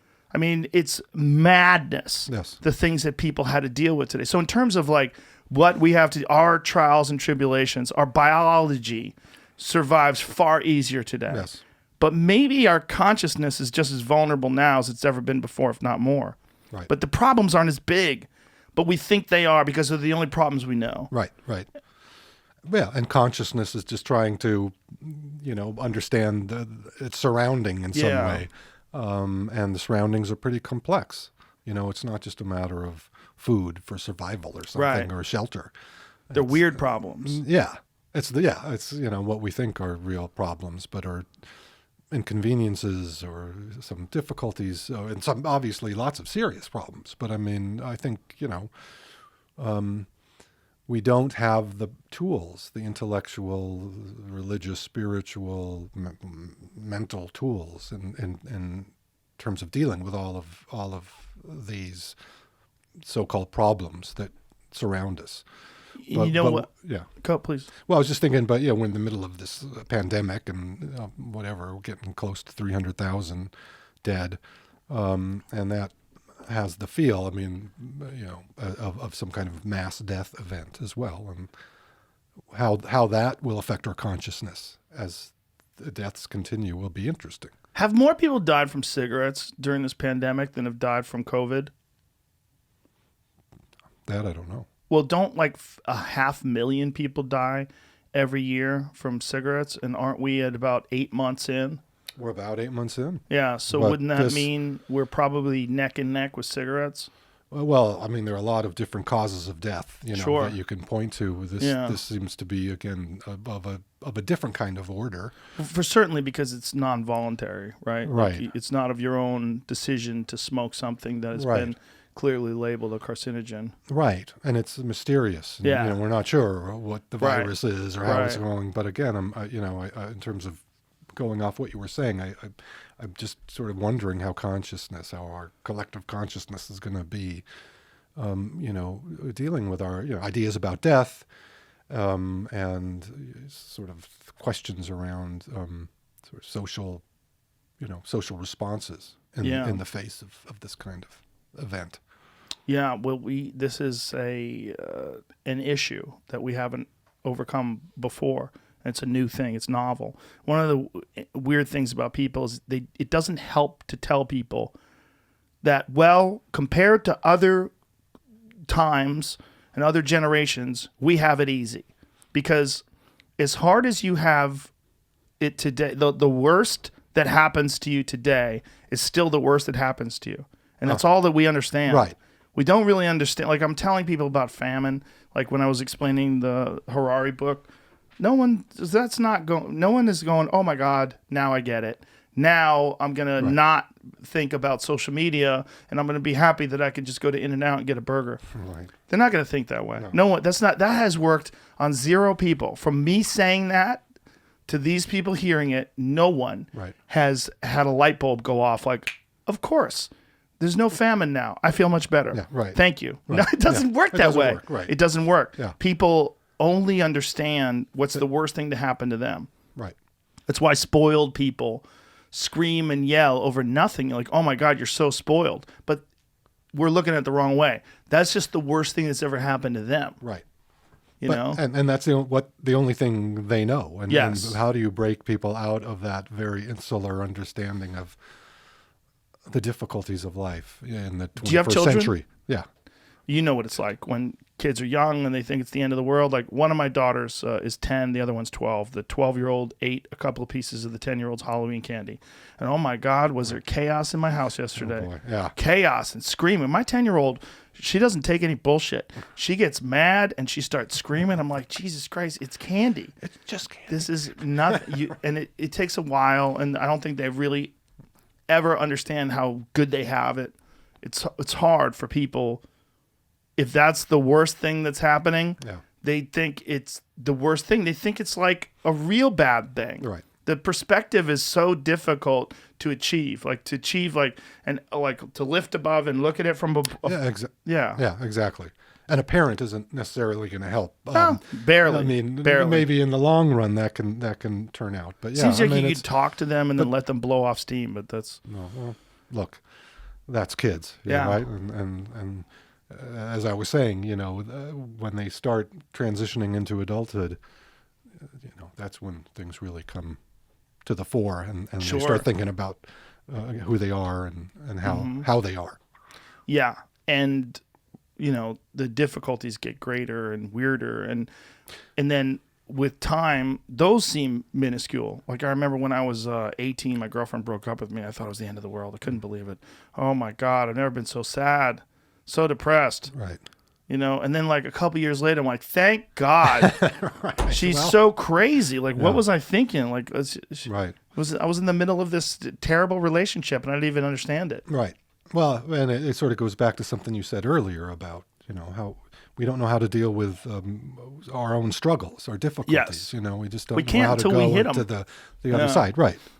And even then, it's where do you turn for community or for sort of buffering of support? And that's, I think, hard for, especially a lot of younger people. Yes. And people coming of age into adulthood. Well, that's why I try to preach the religion of physical struggle, because I think the one thing that's helped me through all sorts of things is to make my physical workouts so much more difficult than anything else I'll have to deal with in my life. Okay. So it's so hard to do and so fucking exhausting, and I don't want to do it. And then when it's over, other things are just like, whatever. Yeah. Because I make my own bullshit is basically what I do. Right. In order to not get spoiled by life.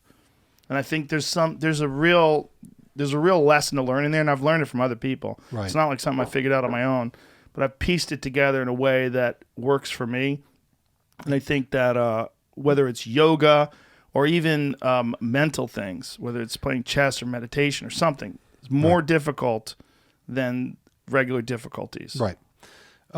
Right. I was going to follow up. You said, talked about the religion of the exercising and working out. And for me, I would say my religion is learning, and knowledge and just trying, to intellectually kind of absorb as much as I can. And that's not like working out, but it's more on the mental stuff that you're talking about, where it's even exhausting. the darkest of times. It's just I've got to sort of go back to the books and try to learn as much as I can on whatever topic we're talking about. But again, it's you're doing something difficult, and I think like there was a study they did on chess players, and they were trying to figure out why chess players lose so much weight during these big tournaments. And they realized that they're burning thousands and thousands of calories a day playing chess at a very high level. Right. And these guys would lose tremendous amount of weight. Yeah. I wonder how that works. Yeah, a crazy number of calories. I forget what the exact number was. Maybe Jamie could find the study, but they were trying to figure out what was happening to these chess players. And then they realized, when they're playing at this incredible high-level world championship caliber, their brains are flying. Here, 6,000 calories. Robert Sapolsky, who's brilliant. So you're just sitting there. But you're not. Your right. brain is firing up at 1 million fucking RPMs. Robert Sapolsky, who I love, who studies stress in primates at Stanford, says a chess player can burn up to 6,000 calories a day while playing in a tournament, 3 times what an average person consumes in a day. That's amazing. That's amazing. That's amazing. Yeah. But it makes sense. Right? When the brain is going. Oh, my God. When you're thinking, when you're so focused. Well, they're playing at multiple levels. They're playing several different games, right? Because they're not just playing what's in front of them. They're playing, if I do this, he does that. But if I do this, he does this. If I do that, this happens, and then that happens, and then this happens. Or that happens, if that happens, this happens. And their brain is going, bah! And then the body, and there are consequences in how the body is functioning. Well, that's a weird thing about doing podcasts is like sometimes at the end of the day, I'm fucking exhausted. Well, I bet. I'm like, I haven't done anything. I've just been sitting talking. It's so Right. goddamn easy. Like, what's wrong with me? There's coal miners out there busting their ass, working really hard. That's And what I'm I always tired. remind myself too. Yeah. Sitting teaching or reading a book and working. But I think But these it's intellectual intense. pursuits, I think there's more struggle than we think. Yeah. Well, I mean, I'm not going to argue. Has to be. Otherwise, everybody would do it. I think there are lots of factors in terms of why people go on into graduate school and continue in a life of learning. Yeah, for But sure. it's a weird feeling like that. I've joked, but also been serious. That's my religion. You know, say, well, what religion are you? Well, learning. You know, that's where I get my religious meaning. It feels like teaching sexuality over the last 10 years would have gotten increasingly more minefield-like. Definitely. Definitely. Yeah. I mean, a lot of topics have, I would say, over the last 10 years. Sexuality for sure.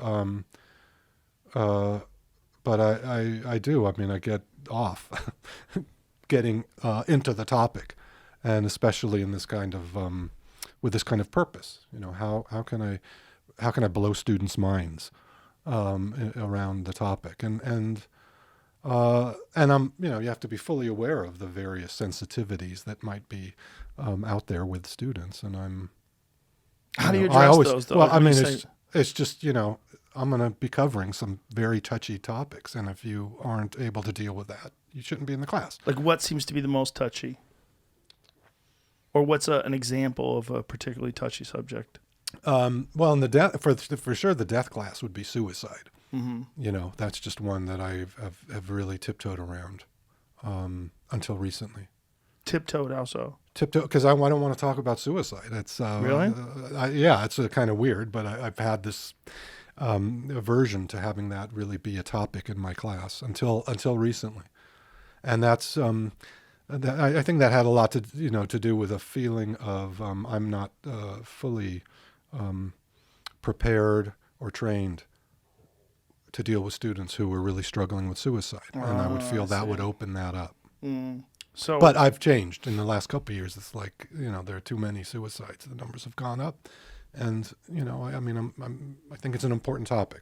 that's one thing that's ramped up in a huge way during this pandemic. I just read that. Yeah, it's terrifying. Yeah, and it's underreported. There's Suicide. It yeah. seems like a, I have a buddy that was talking to a sheriff in LA, and he was saying that they used to get, one suicide a week, and now they're often dealing with 5 a day. that's Yeah. crazy. It's crazy. I mean, that's Yeah. something. Yeah. And it's not something that people point to as being a side effect of the pandemic. I mean, they maybe give it a cursory right. sort of, they talk about it very, very rarely, but I think it's a huge issue. Right. Right. Despair, and also this feeling that a lot of people have, there's no way out of this. I think that's getting, Financially, Rampant, yeah. they're losing their businesses, losing their homes, losing their ability to feed themselves. Yeah. They No, I don't- mean, this yeah. is unprecedented for so many people. Yeah. And where they find the strength, to carry on and deal with it is not so easy. So how did you prepare differently for a subject that you've had such a difficulty in describing and teaching before with suicide? What do you mean? Did you prepare when you decided to start talking about it? How much time did you spend sitting down by yourself thinking, okay, how do I do this? Quite a bit of time, I think, with that topic, and really trying to, again, I want to position myself so I'm not the school counselor, and I'm not the rabbi or the preacher, and I'm not the parent. So, it's carving out this intellectual space of, what is the history of suicide? What are the, kind of motivating factors and forces and patterns of suicide and so on. And then I really try to bring in popular culture, songs that express ideas about suicide or thinking about suicides of celebrities. So, I try to find a way to put those pieces together and again, way that's intellectually stimulating, that doesn't just kind of work on the psychological level, if you can think about that as a distinction.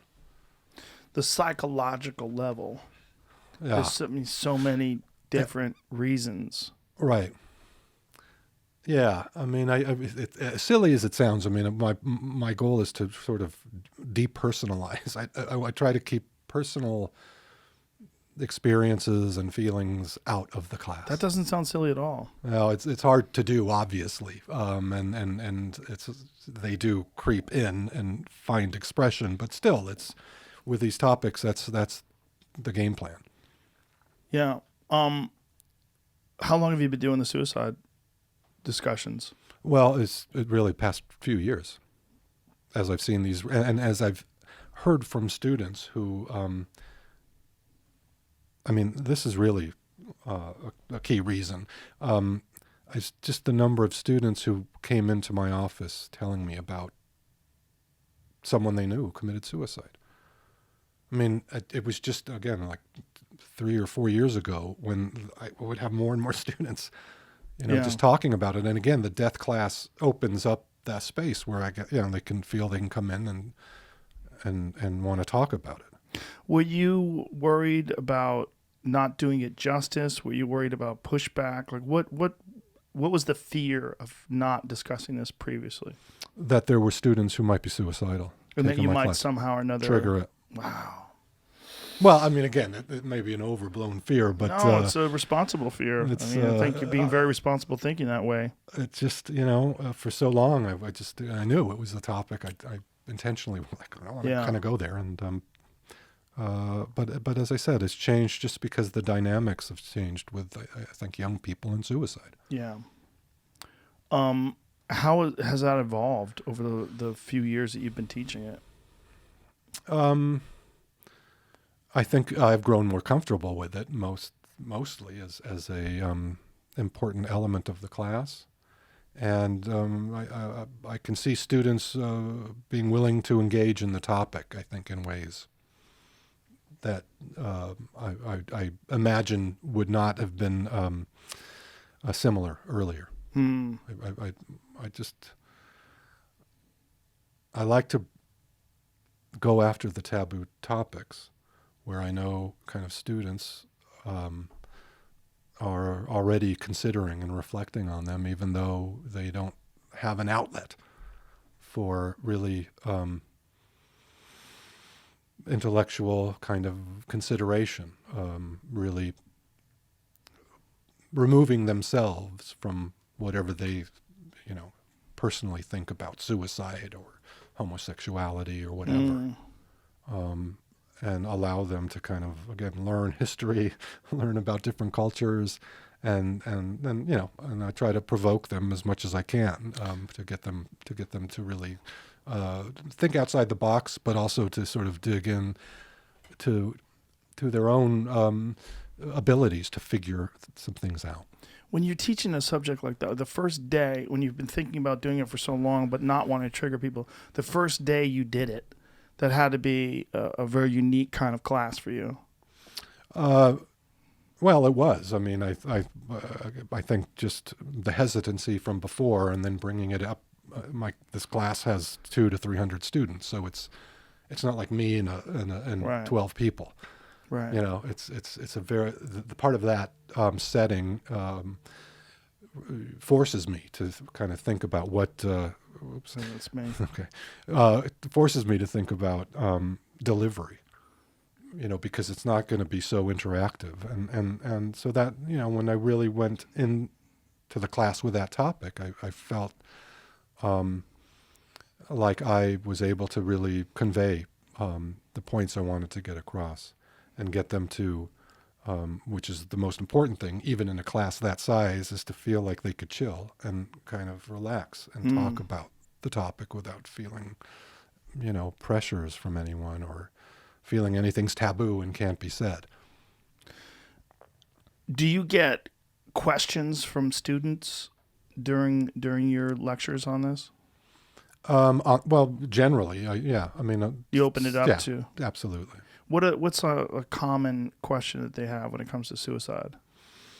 I don't. There aren't a lot of common questions. I think students have asked a variety of different things that often have to do with what does Christianity say about suicide. Mm-hmm. What do the religions say about suicide? I guess what I'm getting at is, do they turn to you for help? No. Like, what can I do? What should someone do if someone knows a friend who's suicidal? I give them the resources where people who are trained can really help them with those kinds of more practical, intimate concerns. I play the role up of professor who doesn't want to get personal, doesn't Right, want to hear about your right. personal experience, whether it's about drugs or grieving or sexual experiences. Yeah, the sexual experience one, you were saying also that you have to be very sensitive to the feelings of the people in your class, your students. Like, how do you, like, what are the particularly difficult subjects to explore when it comes to... Well, like sexuality in popular culture and music, where, all kinds of graphic language is used. Like that WAP song? Yeah. Do you teach that? No, I haven't. You should teach that. Well, maybe I'm teaching play this class that in the song. fall. Play that song and teach it. Hey, I try to go there, but again, some students are like, going to be, that's insulting, or this is terrible, or I mean, again, it's But data. that's- It's data. It's how I Right, frame it. but it's like data. Data. Yeah. If you want to take the study of religion seriously, you're going to be encountering things that make you uncomfortable. Yes. And if you're going to discuss sexuality, if you're particularly prudish or you have a very difficult time discussing Yes. the way various people go about it. Right. Yeah. But I mean, Or the varieties, Yes. whether we're talking about polygamy Right, or polyamory, orgies yeah. or whatever. It's out there, and all kinds of things. well, there's, other than Explore. religion, that's probably the most charged subject that you could discuss with people today. I mean, Absolutely. people have some really steadfast ideas about what's right and what's wrong. And when it comes to sexuality, it seems like at least one place where we're gaining or we're showing some evolution or showing progress is with the acceptance of homosexuality. Mm-hmm. Homosexuality seems to be way less taboo now than any other time in my life. Mm-hmm. Like, Yeah. people are becoming much more comfortable with it. There's like universally in this country, at least, there's very little resistance to gay marriage, very little resistance to gay unions or gay rights.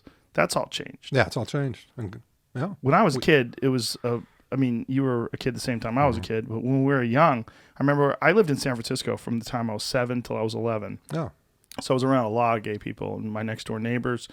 My aunt used to get naked. They would smoke pot, and they would play the bongos with this gay couple that lived next door. It was hilarious.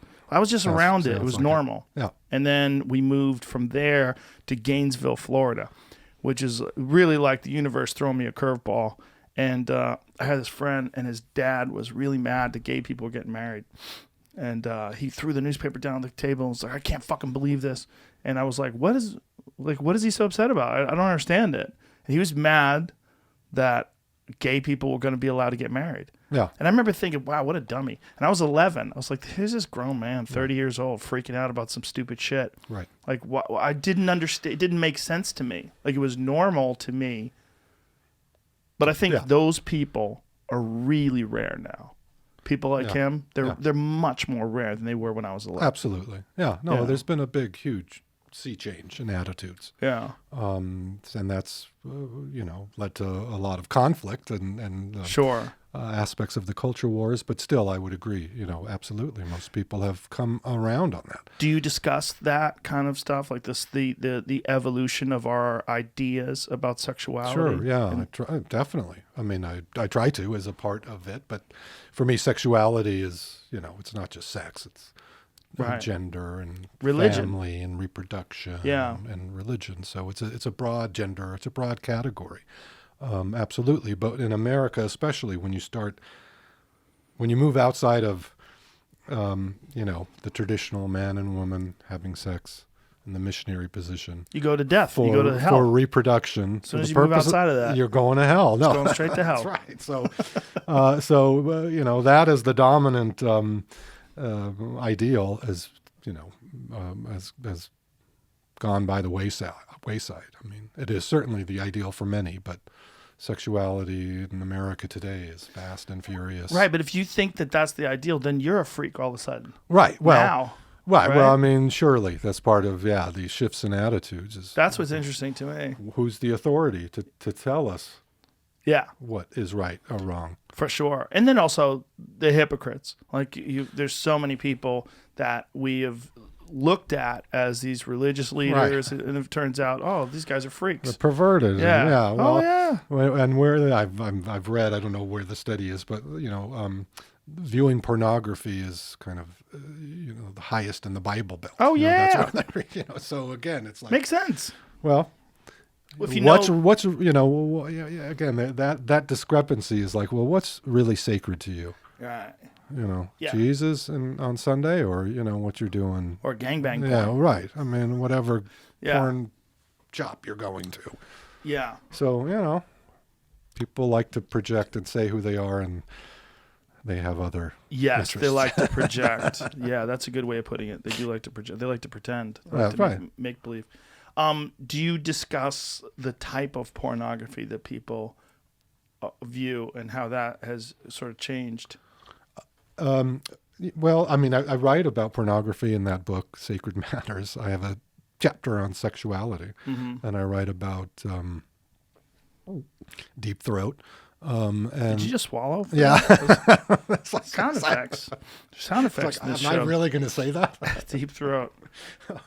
Oh yeah, and Linda Lovelace Yeah. and Harry Reams, and their story is again a morality tale. We want to talk about sexuality. We're going to talk about religion. Didn't Harry Reams become a politician afterwards? Well, as I remember, he became a realtor. He might have. Oh, that's right. That's right. Reams Realty That's or right. something. But And became very successful as a realtor, right? yeah, in Los Angeles, right? Yeah. Well, so I mean, I obviously want to include. You have to include that. Well, people- non-reproductive forms of pleasure and sexual activity is not disconnected from religious pursuits. Deep Throat was a movie that played in movie theaters for Right. people that don't know, and people went to see that movie, and they waited in line like couples would go, dressed normal, not wearing raincoats, like regular people. In fact, Johnny Carson was in line waiting to see Deep Throat, and they interviewed him and talked to him about it because it was a movie that was a movie. It wasn't just a stag film, and the whole idea was that back then, pornography in terms of like that's what they would call them, stag films. There'd be these films they would play because people didn't have access to a movie projector for the most part. It was a very rare thing to have in your home.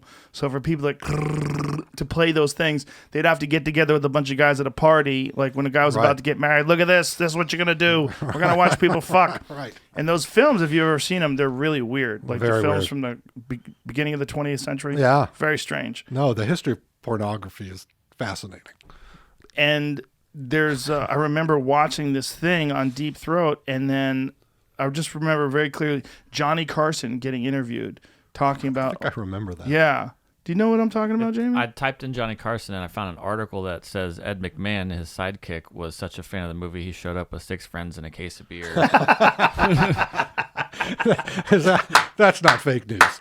That's real news, I am sure. I'm sure that's true. I'm sure that's true. Frank Sinatra was one of the early audience members, along with Vice President Spiro Agnew, Warren Beatty, Truman Capote, Shirley MacLaine, Nora Ephron, I don't know who that is, Bob Woodward, wow, Woodward and Bernstein, and Sammy Davis Jr., who grew so enamored of Linda Lovelace that within the year, he and his wife would be having group sex with her and her husband. Holy shit, Sammy. I did mention Sammy that got in the book. crazy. Sammy was very Wow. interested. It was the was the longest 62 okay. minutes that millions of people would ever sit through. In retrospect, the most inspired decision Damiano, I guess the person who made was to rename the movie Deep Throat. Nothing else could possibly explain its success. Wow, what was the original name for it? Wow. Lovelace was interviewed by Johnny Carson on The Tonight Show. Wow. Further stoking the interest of socialites, students, swingers, and the curious. See, that's what's interesting. It's like Crazy. And people didn't think of pornography as being something that was awful that you should hide. right. It seems to me that it's discussed far less now that it's much more accessible. It's like people almost don't want to talk about it in terms of like average day-to-day conversation. Right. Because it's so it's everywhere. Yeah, it's not just pervasive. It's too accessible. Yes. You don't. It's still you could just yeah. It's not taboo like it once was. Right. It's weird. Yes. It's and I've done research, and one of the things I've noticed is there's a lot of stepmother porn lately. That's basically all you get. What is that about? I don't know, man. But if you go to YouPorn, like a lot of it's stepmom stuff. Okay. It's like my hot stepmom. Dad's out of town. That kind of stuff. Weird. Right. Well, I will say, I hope my colleague doesn't mind me calling her out, but at University Don't say her name. Okay, University of California, Santa Barbara, in the film studies department, they have a class on pornography, or they did. About stepmoms? Well, not that. I don't know if that topic made it in, but as a genre of film, you can teach about it. Yeah, well, it should be a genre of study because it is a part of human life. It's a weird part of human life that is not very discussed. Right. And if you bring it up, people get super nervous. Well, and people love it. I mean, it's billions of dollars, right. and not really anymore. I don't think they make much money anymore. Well, that I don't know. It's weird. I don't know the economics. But in terms of the impact, though, or in terms of the prevalence of it, it's incredibly prevalent. I think there's something bananas, like 20+% of all internet traffic is pornography, which is insanity. Right. It's insanely high number. Right. Yet the amount it's discussed in polite company is like less than 1%. Right. It's very, very rarely discussed, if not dismissed as a joke. Right. Right. And there's something that in itself speaks volumes. Yes. That's the weird part about it. Here it goes. 35% of all internet downloads are related to pornography. That is amazing. Is that the highest percentage of any topic, I wonder? I don't know. Must be. Must be. I imagine. Listen, this is what's hilarious. About 200,000 Americans are classified as porn addicts. There we go. Addiction. There's probably another 100 million that are full of shit. Right. That's right. 200,000. Get the fuck out of here. That's such a low number. This is a very low number also. 37 pornographic videos are created in the... Every day. It's, every minute or hour, That's probably. They've never been to the San Fernando Valley where you grew up. That's right. Yeah. That was the center of it all. Well, they passed some sort of wacky rule a few years back where they had to wear condoms in the porn. And California. Yeah. And then people are like, well, we're moving out of California. Right. And they started doing it other places. Right. Nobody wants to watch people being safe. Condoms. Fuck out of here being safe. I want you to have sex with your stepmom. I don't want you to do anything safe. I want the dad to be pulling into the driveway when you climax. Yeah. That's what everybody wants. Right. They want naughtiness. Yes. But that's it's weird that when it's so prevalent, it's also so rarely discussed.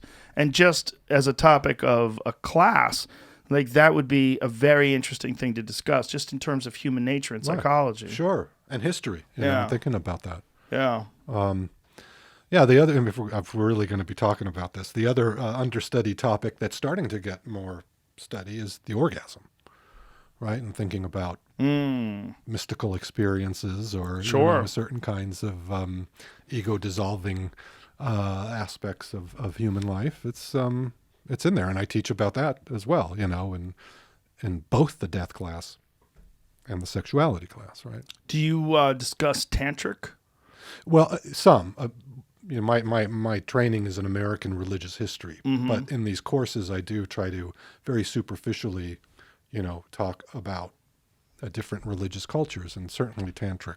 Yeah, because that's a weird one when it comes to the orgasm, right? Because they're like trying to internally orgasm. Yes. Is that real? Well, I don't know. I have no idea. Seems like but some guru shit to me. yeah, well, and even in American history, there have been interesting attempts at different kinds of sexual cultures. The Oneida community. Oh yeah. John Humphrey Noyes, didn't want anyone to orgasm. That was, you want to hold it in, but you have sex with That's whoever you wanted. preposterous. No marriage. That never lasts. Those guys all fall apart. How about this The community did fall apart. This sex cult, how do you say it? Nexium? Yes, I have not been following it. I haven't except either. Here and there, and I haven't either, but I keep making a mental note to eventually. There's a documentary apparently. There's a documentary series or something on it, a Hulu thing or something. But it's apparently pretty fascinating. Yeah, because it involved like legitimate celebrities, right, like people on television shows and stuff. Mm-hmm. Getting branded or something. Yeah, you're right. It's like a documentary show on Stars. Stars. It's like 4 or 5 episodes. It looks like. Yeah, that's a weird one, right? Right. Well, I mean, most sex cults are, or that kind of focus on sex as a part of religious trust and religious. What is the ritual? law against that? Like, how are they arresting people? Like, what did the people do that they're? Do you know, Jamie? Like, people are going to jail for this, the sex cult, right? I don't. I've only, the thing that sticks out in my head is I know people are getting branded. Right. That was like the next thing. There's also another show called The Vow that has some. I think it's the same topic. That's on HBO. Okay. I don't know if that's direct documentary or like a. I'd like to find out what they're going to jail for. I'll look it up real quick. Because people are going to jail. Yeah. Well, that's right. And Right. Right. I wonder what they did where they said, all right, this is where you cross the line. Right. You can't just. Like, did you see Wild Wild Country? Is that the documentary? That's the documentary on the I people know. that lived in Oregon. Yeah. Going back to Oregon again. Right. Fucking crazy Oregon. Sex trafficking. We're all going to Oregon. Sex trafficking, conspiracy to commit forced labor. Forced labor. Who knows what? Yeah. It sounds like they didn't have good enough release forms. Yeah. Well, I'll see about putting it on the syllabus. For Yeah, I'm class, interested. But some things, you don't need to go. But Wild Wild Country. Go after- Whoops, almost fell. Donkey ass Got it. bottle. This bottle does not want to stay up. Wild Wild Country is the documentary on Osho. Yeah. That the guru, that the Indian guy that had the cult up in Right. with that girl Sheila who poisoned a bunch of people. Right. That right, is right. an amazing Netflix documentary. Right. Yeah. I've seen some of it. Oh my God. Yeah, but it's one that I always hear about, and again, it's really well done, but also revealing what is now we're seeing a fairly common story. It's so funny because my friend Todd saw the first episode and he's like, it looks like so much fun. Like at the beginning, it looks so great. And he's right. In the beginning, it did look so great. But it combined both these things we're talking about, combined sexuality and religion. Right. It's like their religion was of love and of peacefulness and sex and harmony. And it all went terribly wrong like they always do. Like they often do, right? Always. But, What with cult humans has nailed it? What cult has never gone wrong, figured out all the traps and pitfalls, and made it to the finish line? Yeah. None. Zero. Well, that's. I think that I would agree with that statement as a general statement of these things. It seems weird though that someone can't do it right. Yeah. Well, I think that's maybe built into religion. It's just no way to perfect it. Well, at least religion has figured out a way to achieve tax-exempt status and a long, illustrious history of success. Right. Yeah. Well, that's the beauty of the country. Yeah. Right. Freedom of religion. Yeah. Supposedly, yeah. Yeah. Yeah, but once you get to a point where you're doing the wild, wild country type stuff, right? It's not. It's no longer. Yeah. So. Do you discuss those kind of things in your classes? Sex cults. Some, that are a part of the longer history. So, what was Mormonism? As an early cult, kind of marginalized community, had a very different understanding of sexuality and marriage. And well, it was started by a wacky 14-year-old. It was completely full of shit. I won't exactly characterize him that way. Well, I'll do it that way. He was a little con man. Anyway, so yeah, I try to cover a lot of bases on the varieties of ways that sexuality gets, bound up in religious life. Yeah. Mormonism is particularly unusual, right? In that their interest in polygamy led them to leave the country. At the time, they were heading west. Well, they're still there. Well, No, in Mexico. Oh, that, yeah. Well, Yeah. The continuing that, yes. Well, Right. that's, that whole Mitt Romney's family story. Yeah. They're Right. all down there still. Right. Yeah. Mitt Romney's dad was actually born in Mexico. That's why he couldn't be president of the United States. Mitt Romney's dad could Is that not be right? president of the United States because he was born in Mexico. Right. Yeah, Yeah. they lived in this compound. This is the compound, the same kind of compound that was originally in the news because they had been attacked by the cartel and women and children had been murdered. Okay, yes. I Yeah, remember those that. were, they're not really expats because they've been there so many generations that they're now Mexican citizens, but they're living in these compounds, these fortified compounds in Mexico. And they originally went there so that they could practice polygamy. Yeah. Yeah. Right. When it was outlawed here, of course. And, Well, not only that, when there was no difference really between living in the United States and Mexico. In, 1812, the difference between the United States and Mexico was not that big a deal. Well, right. You just take your horse, you go over there. Right. Yeah. And you bring your 8 wives. Right. Yeah, exactly. Yeah. Right. There's a way out and a way in. We'll talk about a subject that's filled with pitfalls. Like that subject's probably particularly difficult. The subject of polygamy Yes. is a particularly touchy one. And almost always is a lot of wives. Right. Very rarely is one woman who gets the pleasure of 10 husbands. Right. Right? There are some, I think examples of that, but yeah, the polygamy. Are there? Well, polygamy is for, husbands with multiple wives. And Right. Have the you other ever way heard around, of the other way? well, no, not in polygamy, but I believe there's another term. I bet there's a few gals that could pull that off. Well, like Jennifer Lopez. Yeah, right. Maybe I she could pull imagine. that off. So it's part of the story, and it is a little Here bit. it is. Polyandry Polyandry is a yes. form of polygamy in which a woman takes 2 or more husbands at the same time. Uh-huh. For example, There we go. fraternal polyandry is practiced among the Tibetans in Nepal, parts of China, and parts of northern India in which 2 or more brothers are married to the same wife, with the wife having equal sexual access to them. Interesting. So 5 places where confined- women have more than one husband. There you All go. right, there you go. So yeah. Mm-hmm. Look at that photo, though. Go to that photo. Look, the woman's looking straight ahead like, and both guys looking off to the side like, shit. Right, I but- can't believe they're taking my picture here. But she's got her hand on both of their knees. She's like, I own these 2 motherfuckers. Right. But they're all looking off in the distance like, oh, okay. So there's one lady with 4 husbands. Hey. hey, Look at that. That lady's balling out of control. where is she? She's dead. Now- That's an old ass picture. That's a picture from the 1800s. Look at that picture. That was like one of them those Where was that stand from? still. Yeah. You know, And who is she? one of those pictures. Look at that. Whoa, what is that? That's like from some wow. Norman Rockwell shit. Yester ladies. Okay, yeah. Yeah. Well. No pun intended. Yeah. Google goes deep. Uh-oh.